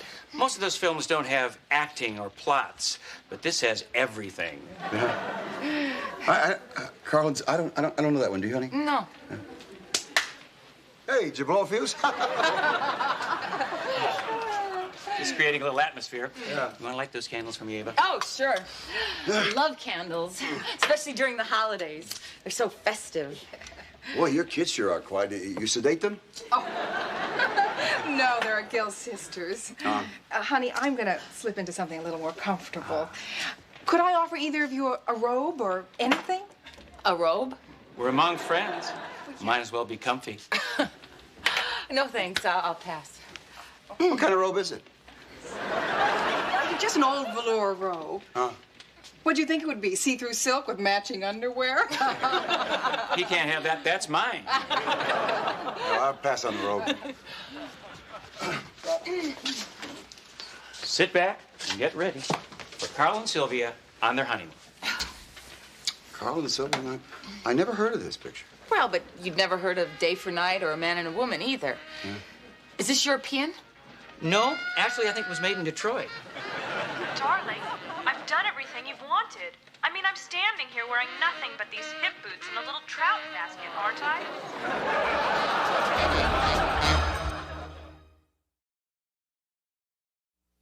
You know what I want? Why are you kissing me like that? Because your mouth, it's hard and it's cruel. All right. Have it your way. You and me and Kevin and Sandy. Is it just me, or is anyone else warm in here? I am. No. I know. We can put on our swimsuits and get into the hot tub, and then when we get out, we'll all be refreshed. Oh, no, that's all right. We don't swim. It's only a foot deep. We don't wade either. We don't like water at all. What he means is we don't like to sit in water. We take showers. Yeah. With the doors locked. Right. Well, I really hate to break this up, but I really think we should be going. It's only 8 o'clock. Yeah, well, I have school in the morning. Well, school starts at 8:30. What time do you have to be there? 4 o'clock.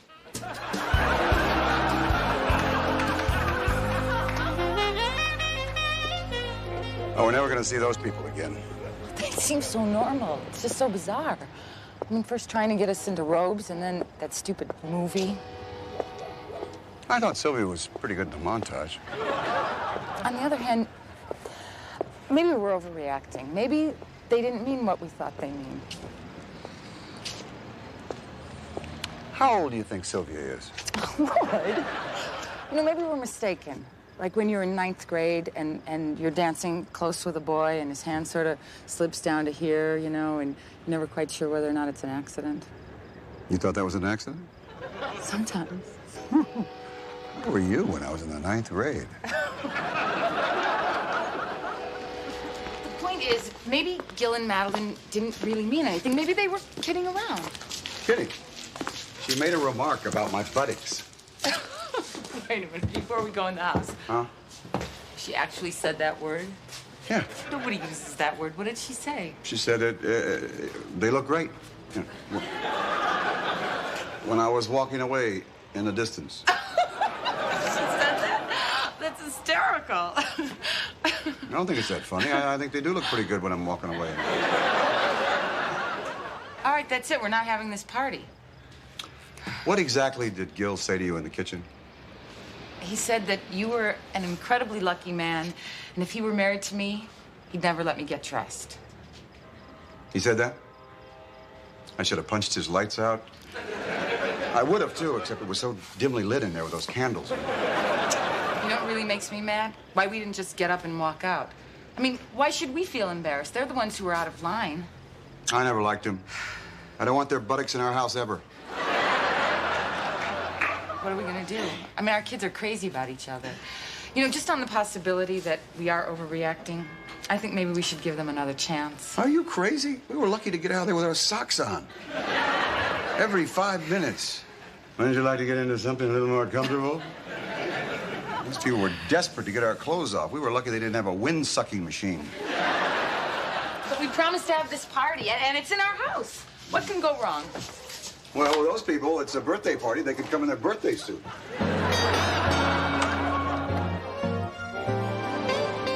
So anyway, it was the 5th period, which is my free period. And I was out kind of strolling along outside the gymnasium and see this guy leaning up against the wall smoking a cigarette. So I go up to him and I give him the usual lecture, you know, on lung cancer and emphysema and all that. Then I proceed to take that cigarette right out of his mouth and break it in two with one hand. Well, good for you. What'd he say? Said I'm not a student at this school. Oh, my Lord, what'd he do? Well, best I remember, he sort of picked me up by my sides, swung me back and forth a couple of times, you know, to build up momentum. Next thing I know, I'm kind of flying through the air for what seems like some time. I mean, I definitely remember 3 parked cars as I passed over them. That was right before I hit the telephone pole. And I got something in my bag for that if you want it. No, hey, I don't want you to tell anybody about this either. This is my first black eye. I'm kind of proud of it. I mean, people look at you different when they know you're a fighter.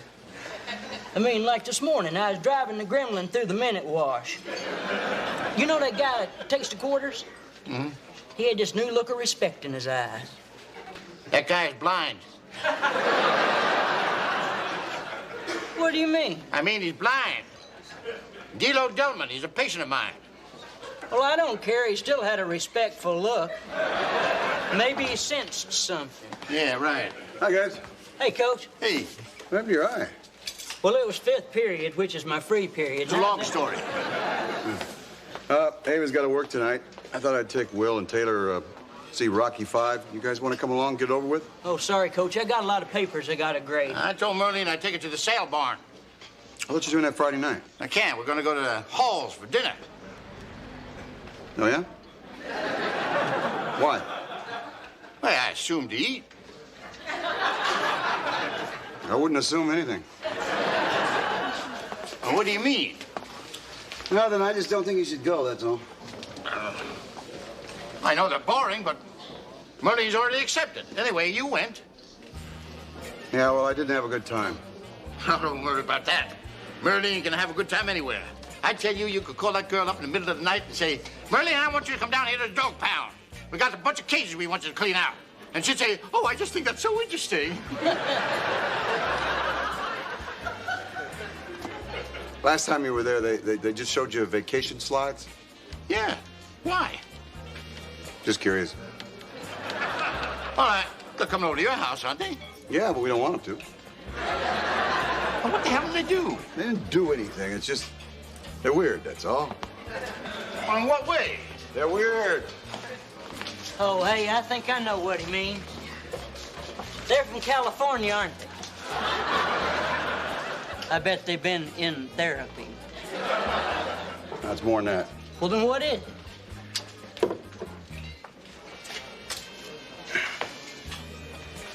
They made a pass at us. Oh, my Lord. What kind of pass? What kind of pass? What do you think? What kind of pass? They put a move on us. You know what I mean? You're kidding? No, you get there and they give you this great dinner and then they ply you with drinks and then they offer you robes to wear and then the lights get real low and then you watch Carl and Sylvia on their honeymoon. There was another couple there? No, it's one of those tapes, one of those tapes. And if you say anything about the temperature at all, they run outside and turn on the hot tub. Well, we asked to use a hot tub. They said it was broken. Well, it wasn't broken last night. Well, we watched the tape, and it wasn't one of those tapes. It was an old Pat Boone movie. State Fair with Aunt Margaret. Kind of liked it. Well, how do you like that? Talk about insulting. They didn't offer us any robes. I guess they didn't think we were attractive enough for them.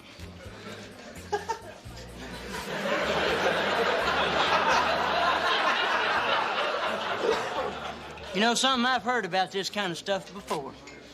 I mean, they're couples. They have these clubs where they go and they switch partners. Happens a lot in small towns. You know, it wouldn't surprise me if they was trying to turn you and Mrs. Newton into some kind of sex slaves. No, I don't think that's what they had in mind. You know what I always wondered? What does a sex slave do? I mean, when they're not having sex, what, are they picking cotton?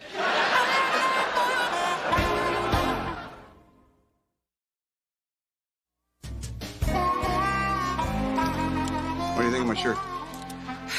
It's old, it's ugly, it's perfect. What'd you do to your hair? It's a bun. It's ugly. Thank you. Well, I guess I ought to button this up, huh? Oh, I'll get the top one. Okay. Maybe we should just wear snowsuits. Be ridiculous. If they make a pass at us, I'm going to toss them out on the lawn. Hey, how do you like this? It's very unsexy. Good, I'll wear it. Oh, I'm just so uncomfortable. I'm so nervous. Oh, you don't have to be nervous. I'm telling you, with the kids here, they're not going to make a pass at it. Yeah. Mom, Kids. that was Mrs. Hall on the phone. Mitchell's got the flu. They can't come over. What? Oh, it's great. Oh, no, I mean, I'm so sorry. Yeah, that's too bad. Well, that's the way life goes. Well, maybe we should take the cake over there. Yeah. Oh, no. If he's got the flu, he doesn't even feel like eating. Why don't we eat the cake ourselves? That's exactly what we're going to do. We're going to eat the cake. We're going to eat some ice cream. We're going to put on these party hats. And then your mother's going to go over there and play the piano. We're all going to gather around the piano and have an old-fashioned sing-along, like a good old-fashioned family with good old-fashioned values. I don't play the piano. That's all right. We'll do it a cappella. I don't know that song. Well, just listen to your dad, okay? Okay. All right. In fact, that's a good rule in general. You know, that's what's the matter with this country. They're just not doing enough things together. Families need to do things together. You know what we're going to do Sunday? We're going to go to church. We always go to church. Well, we'll go again. And then we'll come home and we'll make a quilt. Okay. You guys are acting weird. No, we're not. We just want you all to know that we love you, and no matter what crazy things go on in the rest of the world, that we still have each other. Yeah. Have we gone bankrupt? No, silly. Come on. I can't move. I'll get it. Huh?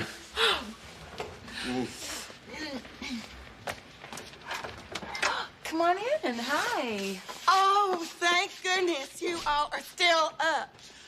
Oh, well.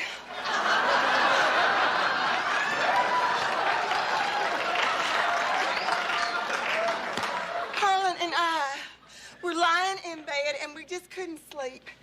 And so we got up in our pajamas and put on our coats and came straight over here. What happened? Well, we went to dinner at the Halls. And we weren't going to tell anybody this, but now we realize that we just must talk to someone because it's just too traumatic. And, well, since it happened to you all, too. They came on to you? Yes. Well, Wood tried to warn Harlan, but I just couldn't believe it. And, well, I know if it happened to you, it could just as easily have happened to us, too. I mean, the way I just exude sexuality. There is, for some reason, I've always been a magnet to perverts. What I don't understand is why they didn't come on to us the first time. Well, Harlan, they were probably exhausted. I mean, even Dracula can get satiated. So what did they do? Well, they asked us to play cards, and then they tried to change it to strip poker. Yeah. And then when we said that we just weren't interested, they said, well, there are a lot of other four-way things that we could do. Can you believe it? That's when I said, hey, no way are we interested in a four-way whatever it is. Oh, that's right. Harlan has enough trouble with twosies. What do you think, Woodrow?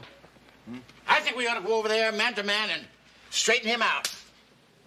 Tell him that people around here aren't interested in stuff like that. I'm gonna go over there and rip that flimsy little robe off and stuff it down its throat. And I'm gonna send him back to Fantasyland where he can come on to Mickey and Minnie. Oh, thank you. I just feel so much better now that we've talked to you all about it. That's okay. Hi. Hi. Mitchell's feeling better, so we thought we'd come over for a piece of that birthday cake. No, but we can see that you're busy. No, that's okay. I'll get you the cake. Forget the cake. Hey, now I get it. What can I say? Don't do anything we wouldn't do.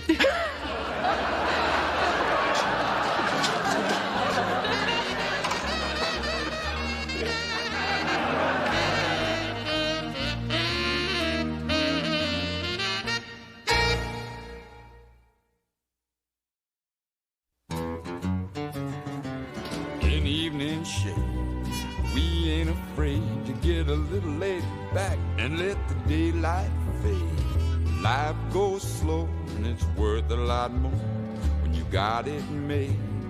We got it made in the shade. Evening shade.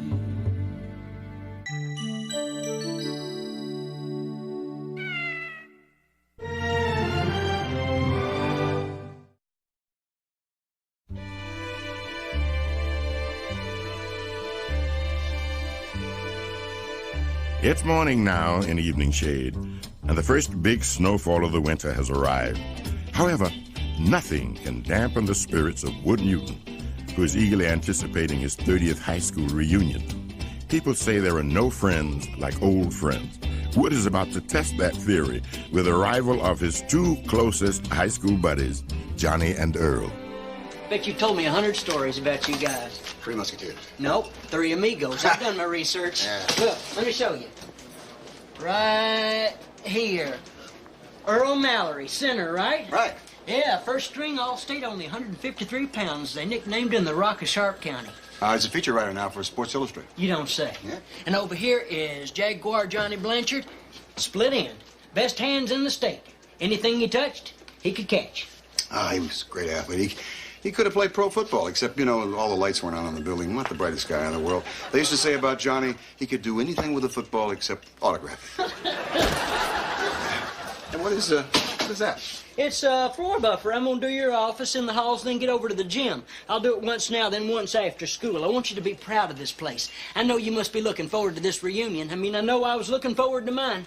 I couldn't wait for them to see I wasn't the same mousy little nerd they probably remember. Better get me a pair of work gloves, though. This is gonna be one long job. I'll see you in just a little bit. Okay. Hey, Wood, you want to head over to the Purple Dawn and get a disease? You are a disease. Oh! Hey, Good to see you, guy. Hiya, buddy. Hey, do I know you? I don't think so. Bend over. Let me see. I'm too. It's Earl. How you doing, guy? Hey, this is Coach Brown's office, isn't it? Yeah, hey, I love what you've done with it, Wood, but you know what it needs is a few pictures of yourself on the wall. Hey, wasn't the old equipment room around the corner the place where you got caught with Becky? Becky Kincaid? Becky Kincaid. She had the best equipment in town, actually. Yeah. Speaking of great equipment, and your wife, Jeannie? Oh, I guess you didn't hear. She's gone, you know, to a better place. Oh, I'm sorry. Yeah, she's in San Diego. Enjoying her alimony and dating the entire Sixth Fleet. Ask him about Bambi. Bambi? Oh, well, she's 27 years old, aerobics instructor. Oh, that could be dangerous. Yeah, well, what the hell? If she dies, she dies. Let's go to Pound of Blues and have a beer. It's 10:30 in the morning, Bart. You see, it's the hearing that always goes first. I didn't ask you what time it was, old timer. I asked if you wanted a beer. It's party time. No, I'll pass. Yeah, me too. Your kids must be getting big. I guess Taylor's in high school now. Look at that picture. Right here. That's my starting quarterback. Oh, yeah, this is the best athlete I got on the team. Yeah, I hear he's the only athlete you got on the team. Yeah, I'll bet you're real proud of him. I am proud of him. You know, I chip off the old block. What's that outfit? Oh, well, drum club's having tryouts for Romeo and Juliet, and I thought I might dress the part. Parting is such sweet sorrow. Out. Who was that? I have no idea. Hey, don't tell me. Johnny the Jaguar, Earl the Rock. Herman the assistant coach.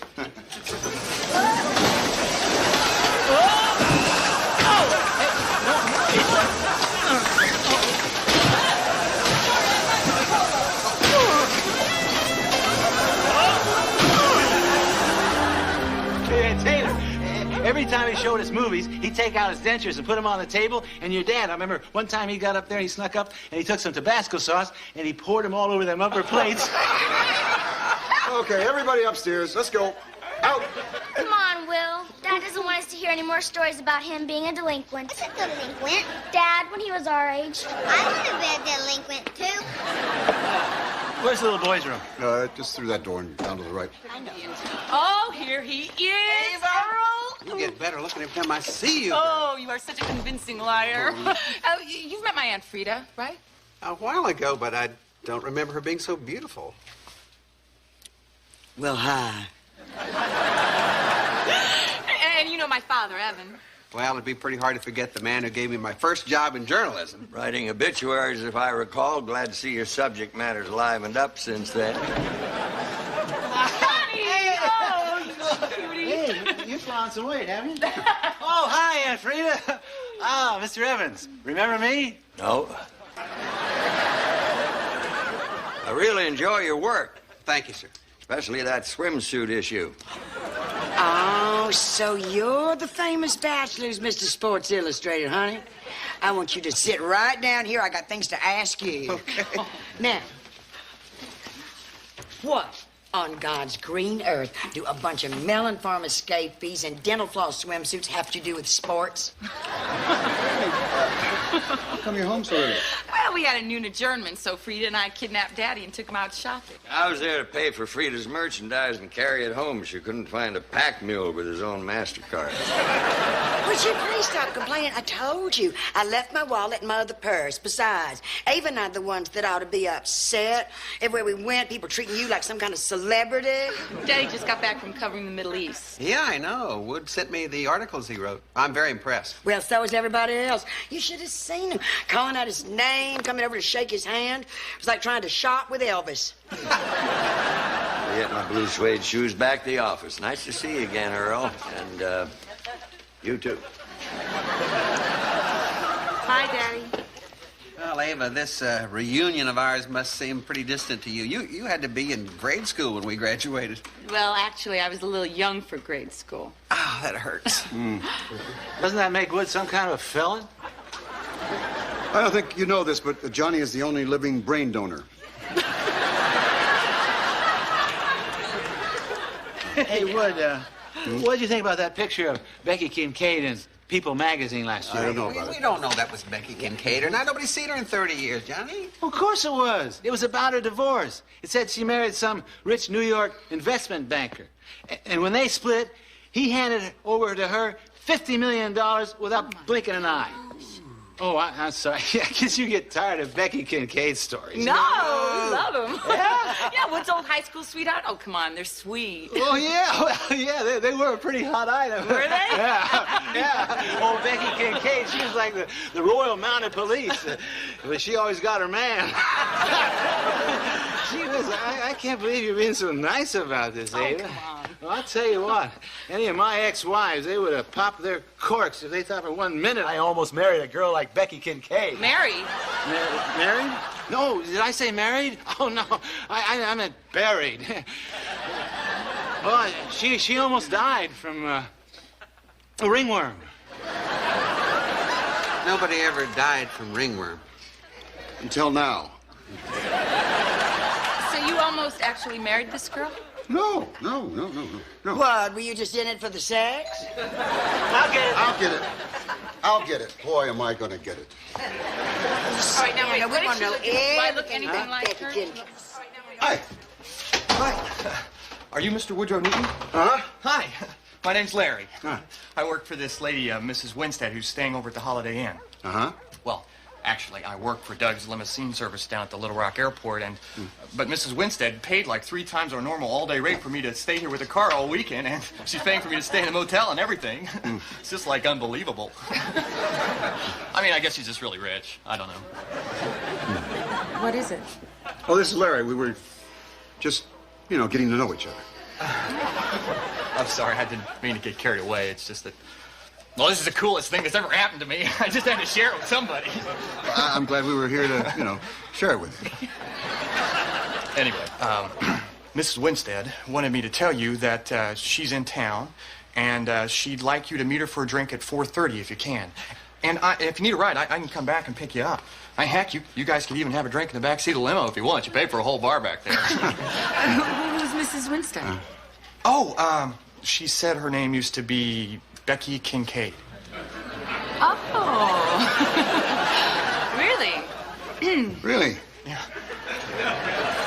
Well, we're going to be busy tonight, so, it wouldn't work out. But tomorrow night, if she happens to be, at the dance, and we happen to run into her, we'd be glad to talk, to say hello. Oh, okay. Oh, yeah, she wanted me to give you this. Well, what is it? That's the corsage from her senior prom. She said you know what it meant.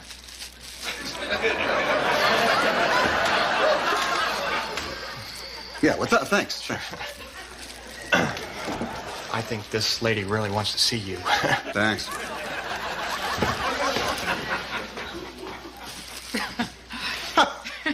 Oh, how about that? Oh, Becky Kincaid's back in town. Don't you mean your old former fiancés back in town?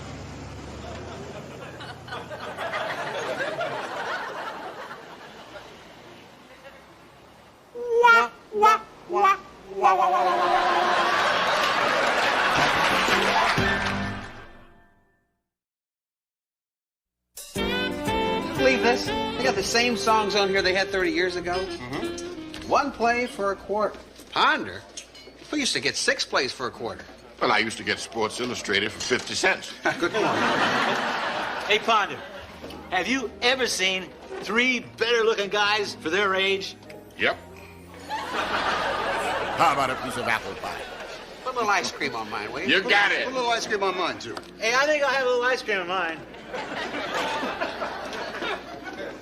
Oh, Wood, look, I just want to tell you again, really, I'm sorry about getting you in Dutch with Ava. That's all right. For thousands of years, wives have been getting information from feeble-minded people. Don't worry about it. Good evening, gentlemen. Hi. Hi, Mr. Evans. Well, I guess you remember me now. Nope. Well, we met today at your daughter's office. Nice to see you again. Well, she's a fine woman. Too bad there isn't any more at home like Ava.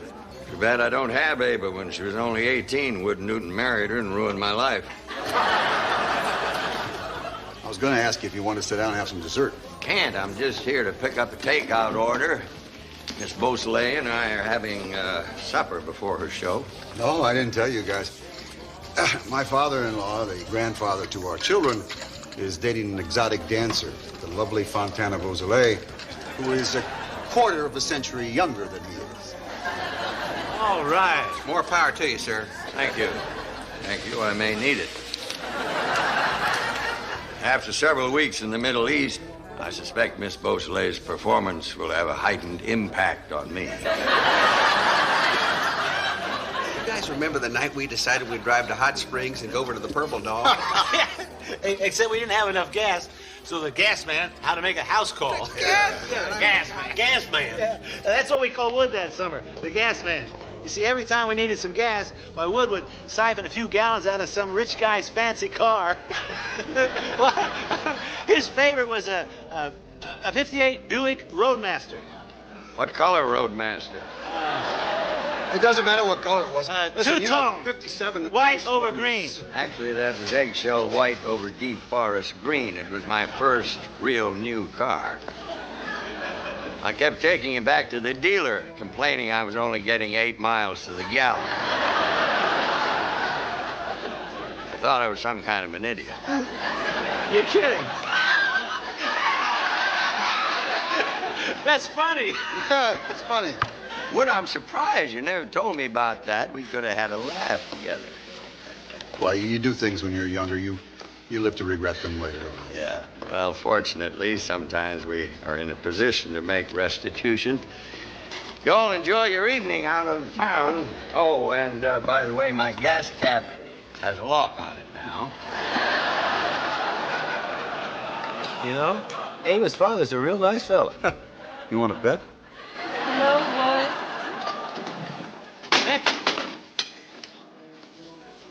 Hi. Becky? No one's called me that in such a long time. My, you sure look like you've been taking good care of yourself since you left football. In fact, you look better than ever, Thumper. Thumper, that's good. I haven't heard that name in a long time. Well, you look incredible. Well, I'd like to thank you on behalf of my plastic surgeon. You know, you're causing quite a stir in town. Well, I usually do. It goes with being filthy rich. I just love waking up in the morning and knowing I can go anywhere in the world and do whatever I feel like. Yeah, I only got one place like that. That's the bathroom in the morning. I've got a proposition for you. Well, I'm all ears. Okay. Seriously, I want you to hear me out and no interruptions. Thumper, I've got a private jet waiting for us in Little Rock to take us anywhere you want to go in the world. Tahiti, Paris, London, Timbuktu. I'm married, Becky. I know. Not one word.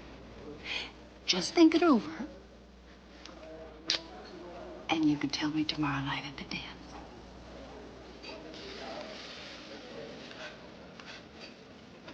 And Thumper, I think it's only fair to warn you. I always get what I want. And I want you.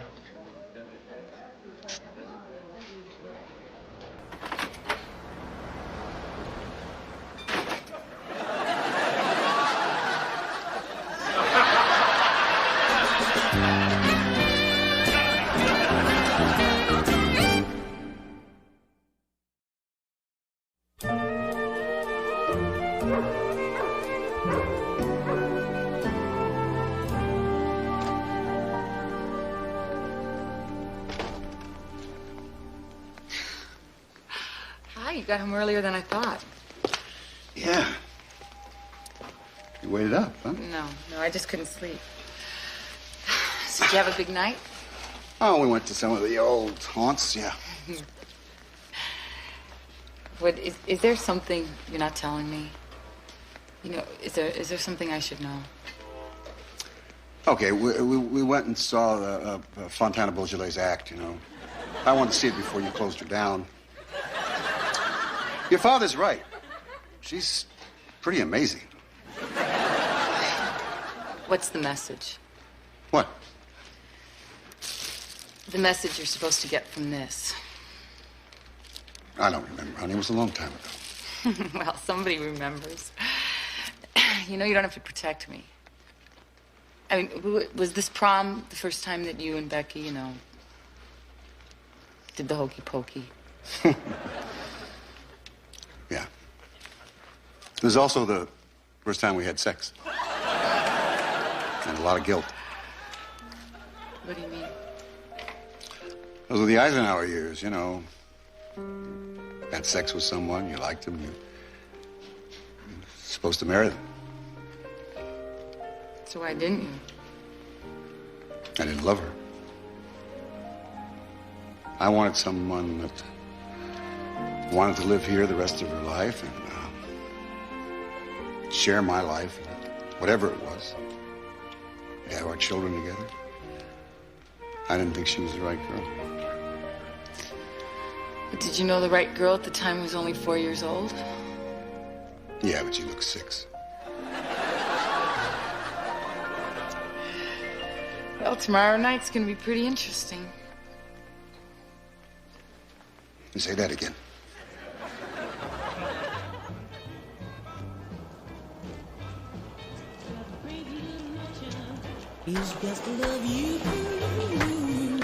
Thanks for being my date tonight, Frida. Oh, honey, you should have picked up some dance steps from Johnny. He's good. Well, that's because his brains are in his feet. Yeah. Listen, Earl wants me to fly up north with him so he can show me Chicago.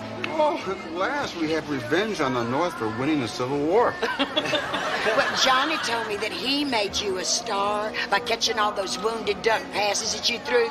She's paraphrasing, of course. Of course. Oh, Earl, you played center. Center? Well, I guess you and Wood must have been real close. Wood, look who's here. Oh my gosh, is that Becky Kincaid? Oh, she's gorgeous. Well, I mean, everybody looks better under these gym lights. I think she looks repulsive. You see, you can tell just by looking at her. She's got enough plastic in her to throw her own Tupperware party. This is my wife, Ava. Hi, nice to meet you. Nice to meet you, too. Well, I might have known that Wood would have married the most beautiful woman in the town. Oh, thanks. It's hard to believe you're expecting your 4th child. Yeah. Well, you just keep on having him, honey. It's a great way to hang on to your man. Why don't you just take those towers of Teflon and move them on back up to New York City? Wood, come dance with me. Oh, is that all right, huh? Oh, sure, it's fine. Just don't dip.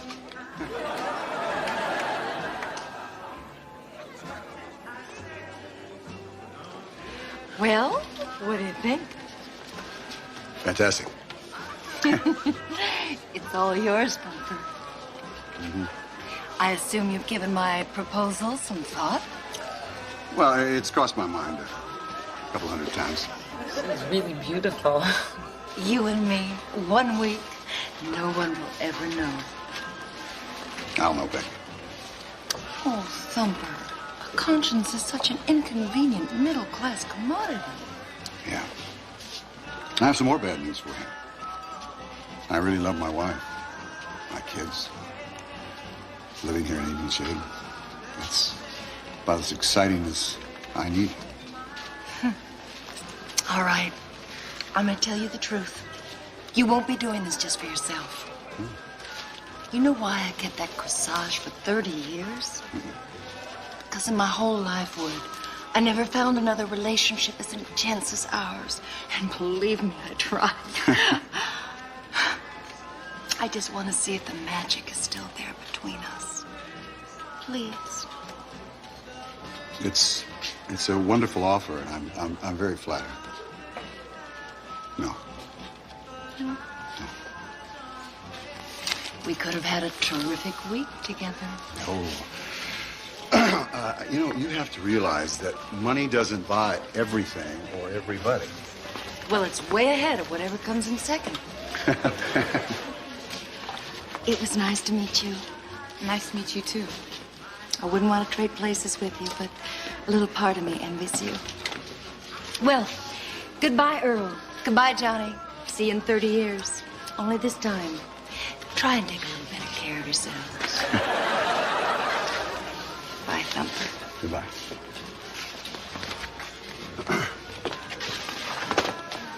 Well.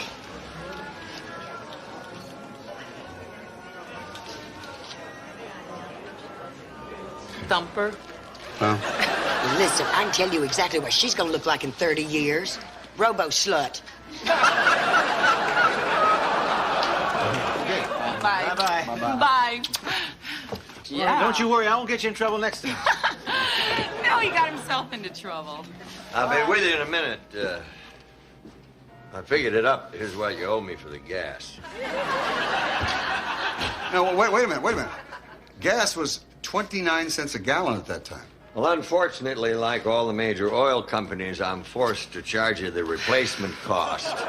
It's very complicated. It all has to do with that Valdez oil spill and OPEC, and my hands are tied.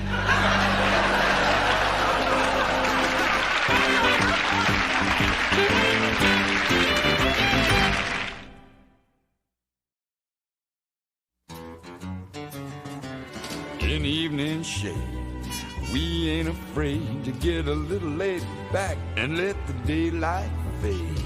Life goes slow and it's worth a lot more when you got it made. And we got it made in the shade. evening shade.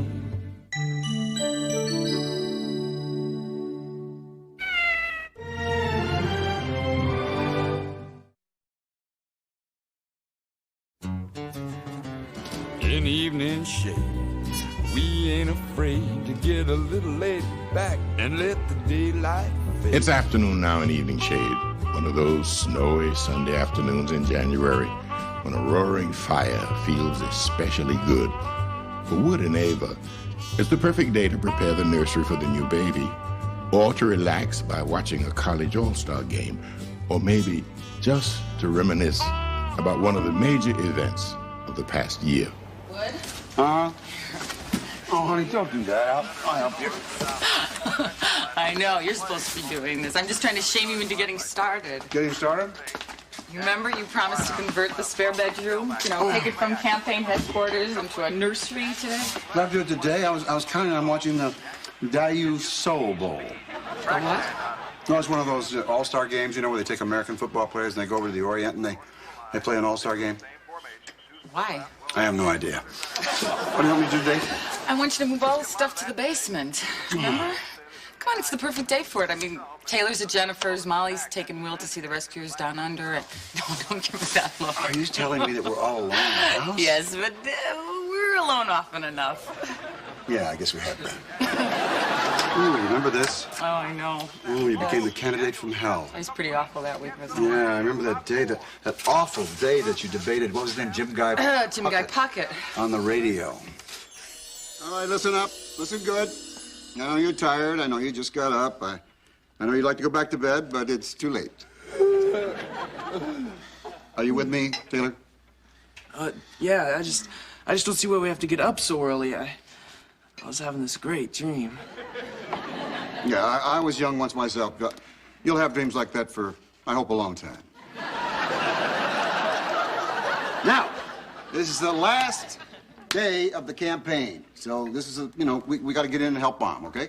Why? I thought the polls showed that she was winning. Well, she was, but she slipped a little bit. Well, thanks to Jim Guy Puckett and his dirty tricks. Did you know that loose-legged striptease artist Fontana Beausoleil is making campaign stops with him, which does give an entire new meaning to pressing the flesh? Oh, we can't worry about her. 2 bags here of campaign buttons, one for you, Will, one for you, Molly. You know what to do with them, right? Right. Give one to each classmate and tell them to tell their parents that they should vote for Mom. Good. And if they don't want them? Scream and cry till they say they will. Very good. Now, have you got something for me? Well, I've been talking to some of the 18-year-olds down at the school, and I can probably get a big bunch of votes for Mom if she could kind of fix a couple of speeding tickets. Not a bad idea, I'll ask. No, you won't. And no, I won't. Good morning, good morning, good morning. No favors for votes. Listen, you kids better get dressed. Breakfast is going to be ready in just a minute. Big speech today, huh? Oh, except for the debate, the biggest. The League of Women Voters. You know, they've got a lot of clout. Oh, I know. Well, you should have a shapely leg up on Mr. Puckett. What are you going to talk about? The legalities of affirmative action in the light of recent Supreme Court decisions. Fantastic. What is that supposed to mean? Well, I thought you'd, maybe open with a joke. Holland told me this great story about a priest and a rabbi and a circuit court judge. Wood, I'm not going to go over there and do jokes. I've got important issues to discuss. Well, I thought you might want to just lighten up a little bit, I don't want people to think you're dull. Dull? Mm-hmm. Well, I'm sorry if you don't agree with my methods, but I'm running for an office that affects people in very serious ways. And I'm only going to win that office if I appeal to the serious nature in them and address the issues. No big red nose, no seltzer bottle, no floppy shoes. Bye. Bye.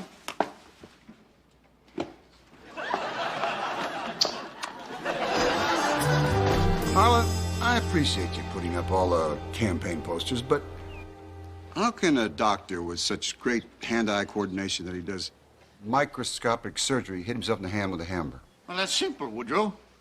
First, fine motor skills are not necessarily related to gross motor skills.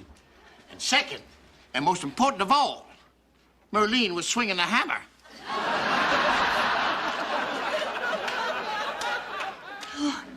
It just seemed so simple when Harlan did it.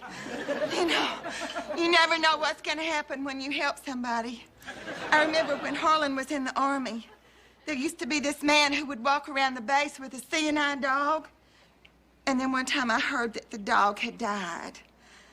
And so I went out and I took up a collection and I bought a new seeing-eye dog.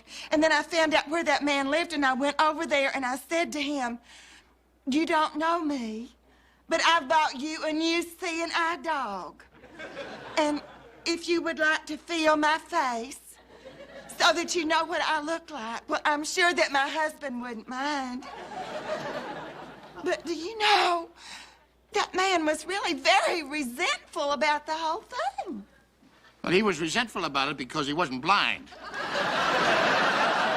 He's a retired artillery sergeant who happened to have a German Shepherd. Excuse us, Merlene. Woodrow and I have to do a little male bonding. We do? What about me? Oh, all right, I suppose you do qualify. What is your problem, Harlan? Now, I got no problem, but you got the problem, but you don't know it yet. No. Now, Wood, I've seen dozens of cases. When a wife gets a powerful new job, a lot of men have problems in the connubial department. Oh. Now, just last month, I treated a patient of mine for this very same thing. Now, of course, I can't identify him, but when his wife was made manager of the Walmart, why, their love life just dried up and blew away. Lyndall Stubbs has that problem? I'm warning you, Wood. It can happen to the best of them. Harlan, I don't have this problem. Oh, yeah, you say that now, but wait until after the election. Ava's going to be DA, and your sex life is going to be DOA. You know something? I think there's something to what Dr. Eldridge is saying, Coach. I mean, I had a similar situation to this in one of my own past relationships. See, what did I tell you? Yeah. Eunice Ann Schaefer. Juicy little Dixie Peach. Oh. Yeah, she had a locker right next to mine in high school and used to ask me to help her out with her combination all the time. Then one day she got elected student body president. I never touched her padlock again.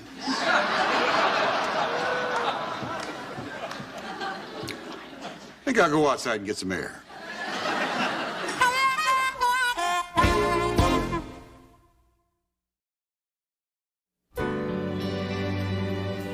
Hi. Hi.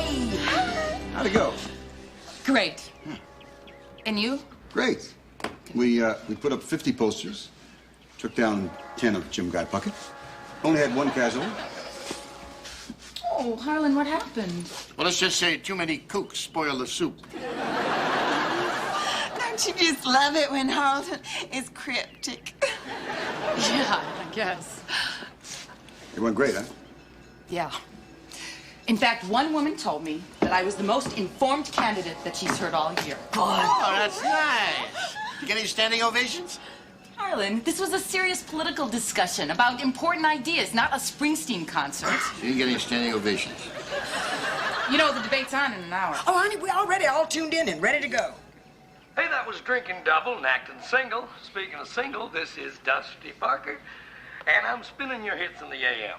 Maybe I should go change. Surprise, surprise. Look who showed up early for his big debate later today. Jim Guy Puckett, my favorite uncle, a fine prosecuting attorney. Jim Guy. Disgusting. That's nothing but nepotism. No, Frida, Daddy's paper endorsed me. Darling, there is a big difference between nepotism and family loyalty. I just bought a little extra time here, Dusty, because I wanted to encourage everybody to be sure and stay tuned in for my big debate with Ava Newton now. And folks, remember, be sure and vote tomorrow, huh? Like we used to say in the good old days, vote early and vote often. Jim, how do you see this race? Well, you know, I'm just a simple country boy, Dusty. But I'll tell you one thing. I have never in my life seen a filly, and I don't care how mean and aggressive she might be, that could ever rule over a herd of stallions. Amen. Mean and aggressive. I'm gonna show him some mean and aggressive. And while I'm thinking about it, What kind of a woman would want to be a prosecuting attorney in the first place? I mean, you're hanging around with all those low-lifes and perverts and the other dregs of humanity. I mean, what's she doing here? She just looking for cheap thrills or what? Oh! Okay, I'm gonna go down there. I'm gonna hit him so hard, his parents are gonna die. Well, that's not going to do any good. Honey, if a man insults your wife in New York or Los Angeles, it might not mean anything. But in Arkansas, you could get elected governor if you hit him. Can I talk to you over here, please? Excuse us.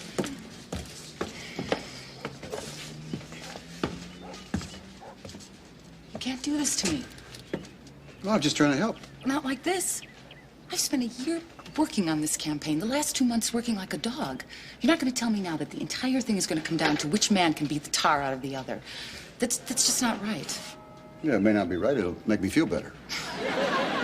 I know you're doing this because you love me, but you can't protect me all the time. What if a defense attorney insults me or the mayor cancels my budget? I could wear a beeper. It's very important for me to show the voters that I can stand up to Jim Guy Puckett by myself. If I can't, then I don't deserve the job. You may be right. Sit down. Can I ask you something? Sure. How did it really go today? You picked up on that, huh? Uh-huh. Well, actually, some woman in the front row dozed off and snored through most of it. But, you know. You know, when you were 4 years old, there was a presidential debate on television. I've seen the tapes. Nixon and Kennedy. Kennedy won, of course, but he was gorgeous and very knowledgeable, just like you. His upper lip didn't sweat. That helped. But for me, I think his sense of humor was what made him look like he was in control of the situation. Wood, I know what you're saying, but I have gone over this debate 100 times in my head. I know exactly what issues to raise. Every night for the last 2 weeks, I've been lying in our bed rehearsing the whole thing. Could have fooled me. That's the first time you've laughed in about a week. I know. But I'm not sure I can change my focus now. I'll do my best. Your best is good enough for me.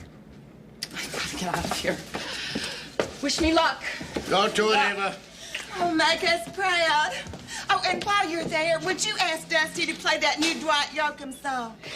Listen, you let this whole town know what we already know, and that is that Jim Guy Puckett is all hat and no cowboy. No, I'm not going to resort to name-calling. I have run my campaign on the high road. I am going to beat him on those issues. He's in your hip pocket. Take him to the cleaners. You got no chance. I know.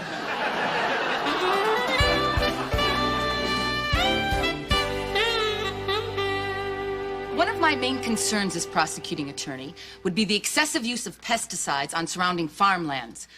The runoff from these areas has contaminated our river, yet Mr. Puckett has made no attempt to publish EPA regulations, much less prosecute those who violate them. Well, as near as I can tell, folks, what she's saying here is that if anyone in your family gets a rash on his rump, Ava Newton's gonna be over there to check your bathwater. I fail to see the levity when we're talking about chemicals this toxic. Oh, listen, I think this might be a good time to let our listeners know that we're running this debate just like an open town hall meeting, so call in with your questions for either candidate. Let's take a call right now. Line 1, you're in Dusty Barker's town meeting. Hey, Dusty, great show. Thanks. I've been listening to both candidates, and I'm mighty impressed by Ava Newton's brain power. She sure knows her facts and figures, but she ought to sell that opening statement as a cure for insomnia. My whole family's snoozing on the couch right now. Lord help us, she's going down the porcelain facility. Well, thank you very much for your support, honey.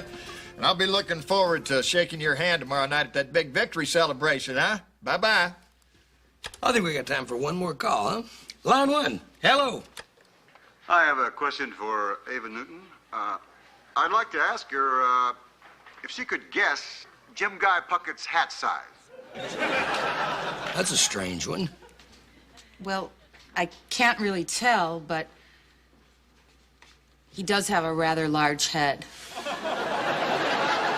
I guess that's why the folks in town say that Jim Guy Puckett is all hat and no cowboy. Ouch! That's a funny one. You know, why do they call you Jim Guy? I mean, why did your parents feel compelled to name you Guy? Was there a doubt? Well, you're nothing but one of them wild-eyed women livers. That's what you are. Oh, you mean I'm on that lunatic fringe with Jefferson and Lincoln and other people who believe that all citizens should have equal rights. Well, thank you. Thank you. You know, there are other people in the world, Jim Guy, and most of us walk erect. Oh. You're pregnant. Do you have a problem with that?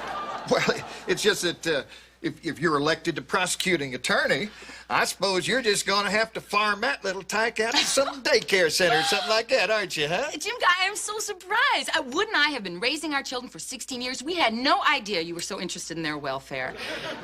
Tell you what, we really need a babysitter Saturday night. Are you available? That's very funny. You're right, that is pretty funny, thinking of you as a babysitter. Well, you can't take care of kids. You can't even keep criminals in prison. Because of you, Tony Lee Bascom is back on the streets. Now, I can explain about that. Oh, that so can I. You botched his confession by not making sure he was Mirandized. In fact, based on that case, I'd say the only Miranda you know had platform shoes and wore fruit on her head. Hi. Hi. Where's everybody? Oh, I dumped them. Even the kids? They're doing their homework. I thought you were the one that had to be serious all the time. I don't know what happened. I got this great mysterious phone call, and it was like a dam burst or something. By the way, is that your nose, or are you eating a banana? See, I can't stop. Great. I'm married to Shecky Newton now. You were sensational. Oh. But was it too little, too late? I don't know. Not tomorrow. Either way, I can't lose, you see. Because I'm just this slub of a football coach who'll be married to the prosecuting attorney. But if you lose, I won't have to make any more brownie dresses. And I'll still be a schlub of a football coach. I love you. I love you.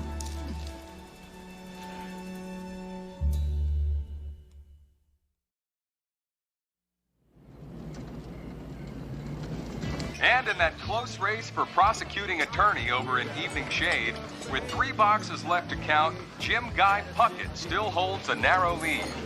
Hey, it ain't over yet, Miss Ava. Just you keep your chin up. Thanks, Virgil. Kiss of death. I know. Hey, Coach. Yeah. I came through for Miss Newton, so I'll be taking some practice snaps next week. Okay? Thanks for cluing me in, Taylor. Hey, no problem. Yeah. Clue me in, Taylor. See, I figured out this awesome way to get all the 18-year-old guys to vote for Mom. Mm-hmm. Well, since you always let the seniors start the last game, I told anyone who voted for Mom he could play any position. Luther chose quarterback. Luther is the dumbest football player in the world. He puts his thigh pads in backwards and injures himself walking to the field. I know. But my history teacher said this is an old political tradition called log rolling. And you help me roll my log, and I'll help you roll yours. Well, how many logs will we playing quarterback on Friday? About 5. Oh. 6 tops. Well, you'll be centering the ball to those 6 logs, okay? No, come on, Dad. You'll be centering the ball. Hey, how do you like it? Oh, I like it. Makes you look taller. I wore it because it's my lucky hat. Good. Just one me. Hi, Miss Fontana. The lovely Fontana, you look lovely. Thanks. No. Could I speak to your wife? Sure.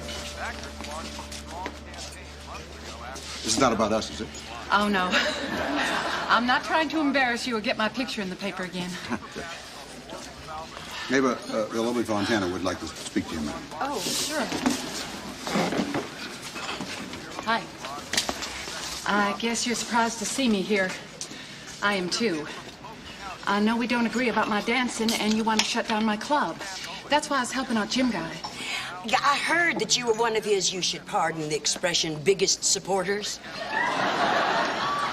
Well, I was supposed to sign autographed pictures for his voters outside City Hall today. He even hired me to entertain a few of his close friends later tonight. But on the radio yesterday, you really got me thinking. Well, I'm glad I got to someone. The way you stood up to Jim Guy. I kept wishing I'd stood up to my family like that a few years ago, when I wanted to study dancing and maybe get my own studio. Anyway, I thought about it all day, and I just wanted to tell you that I voted for you. Thank you. I couldn't be prouder of any vote.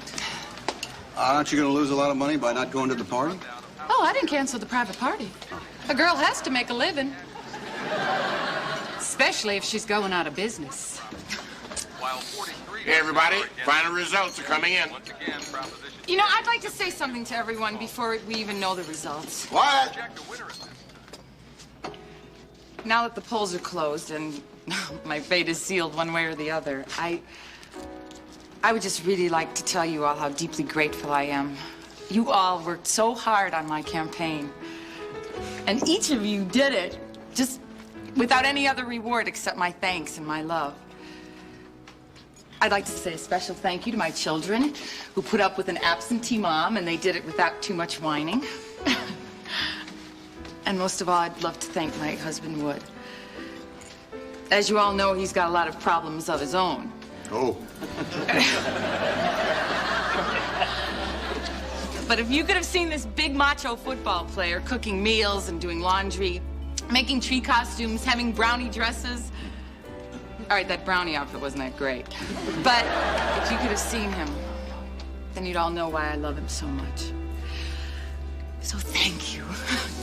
Thank you. And over at Evening Shade, all precincts have now reported, here it is. In a mild upset, we have a winner in the prosecuting attorney's race, Ava Evans Newton, a newcomer to the political scene.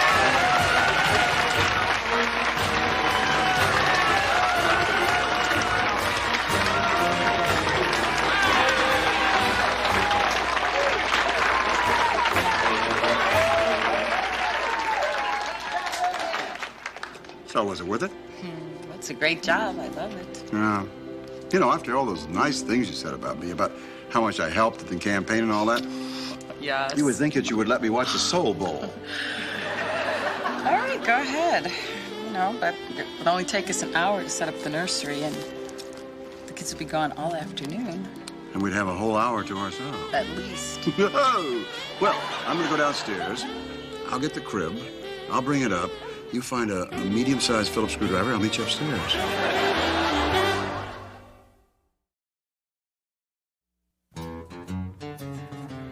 In evening shade, we ain't afraid to get a little laid back and let the daylight fade. Life goes slow and it's worth a lot more when you got it made. We got it made in the shade. Evening shade.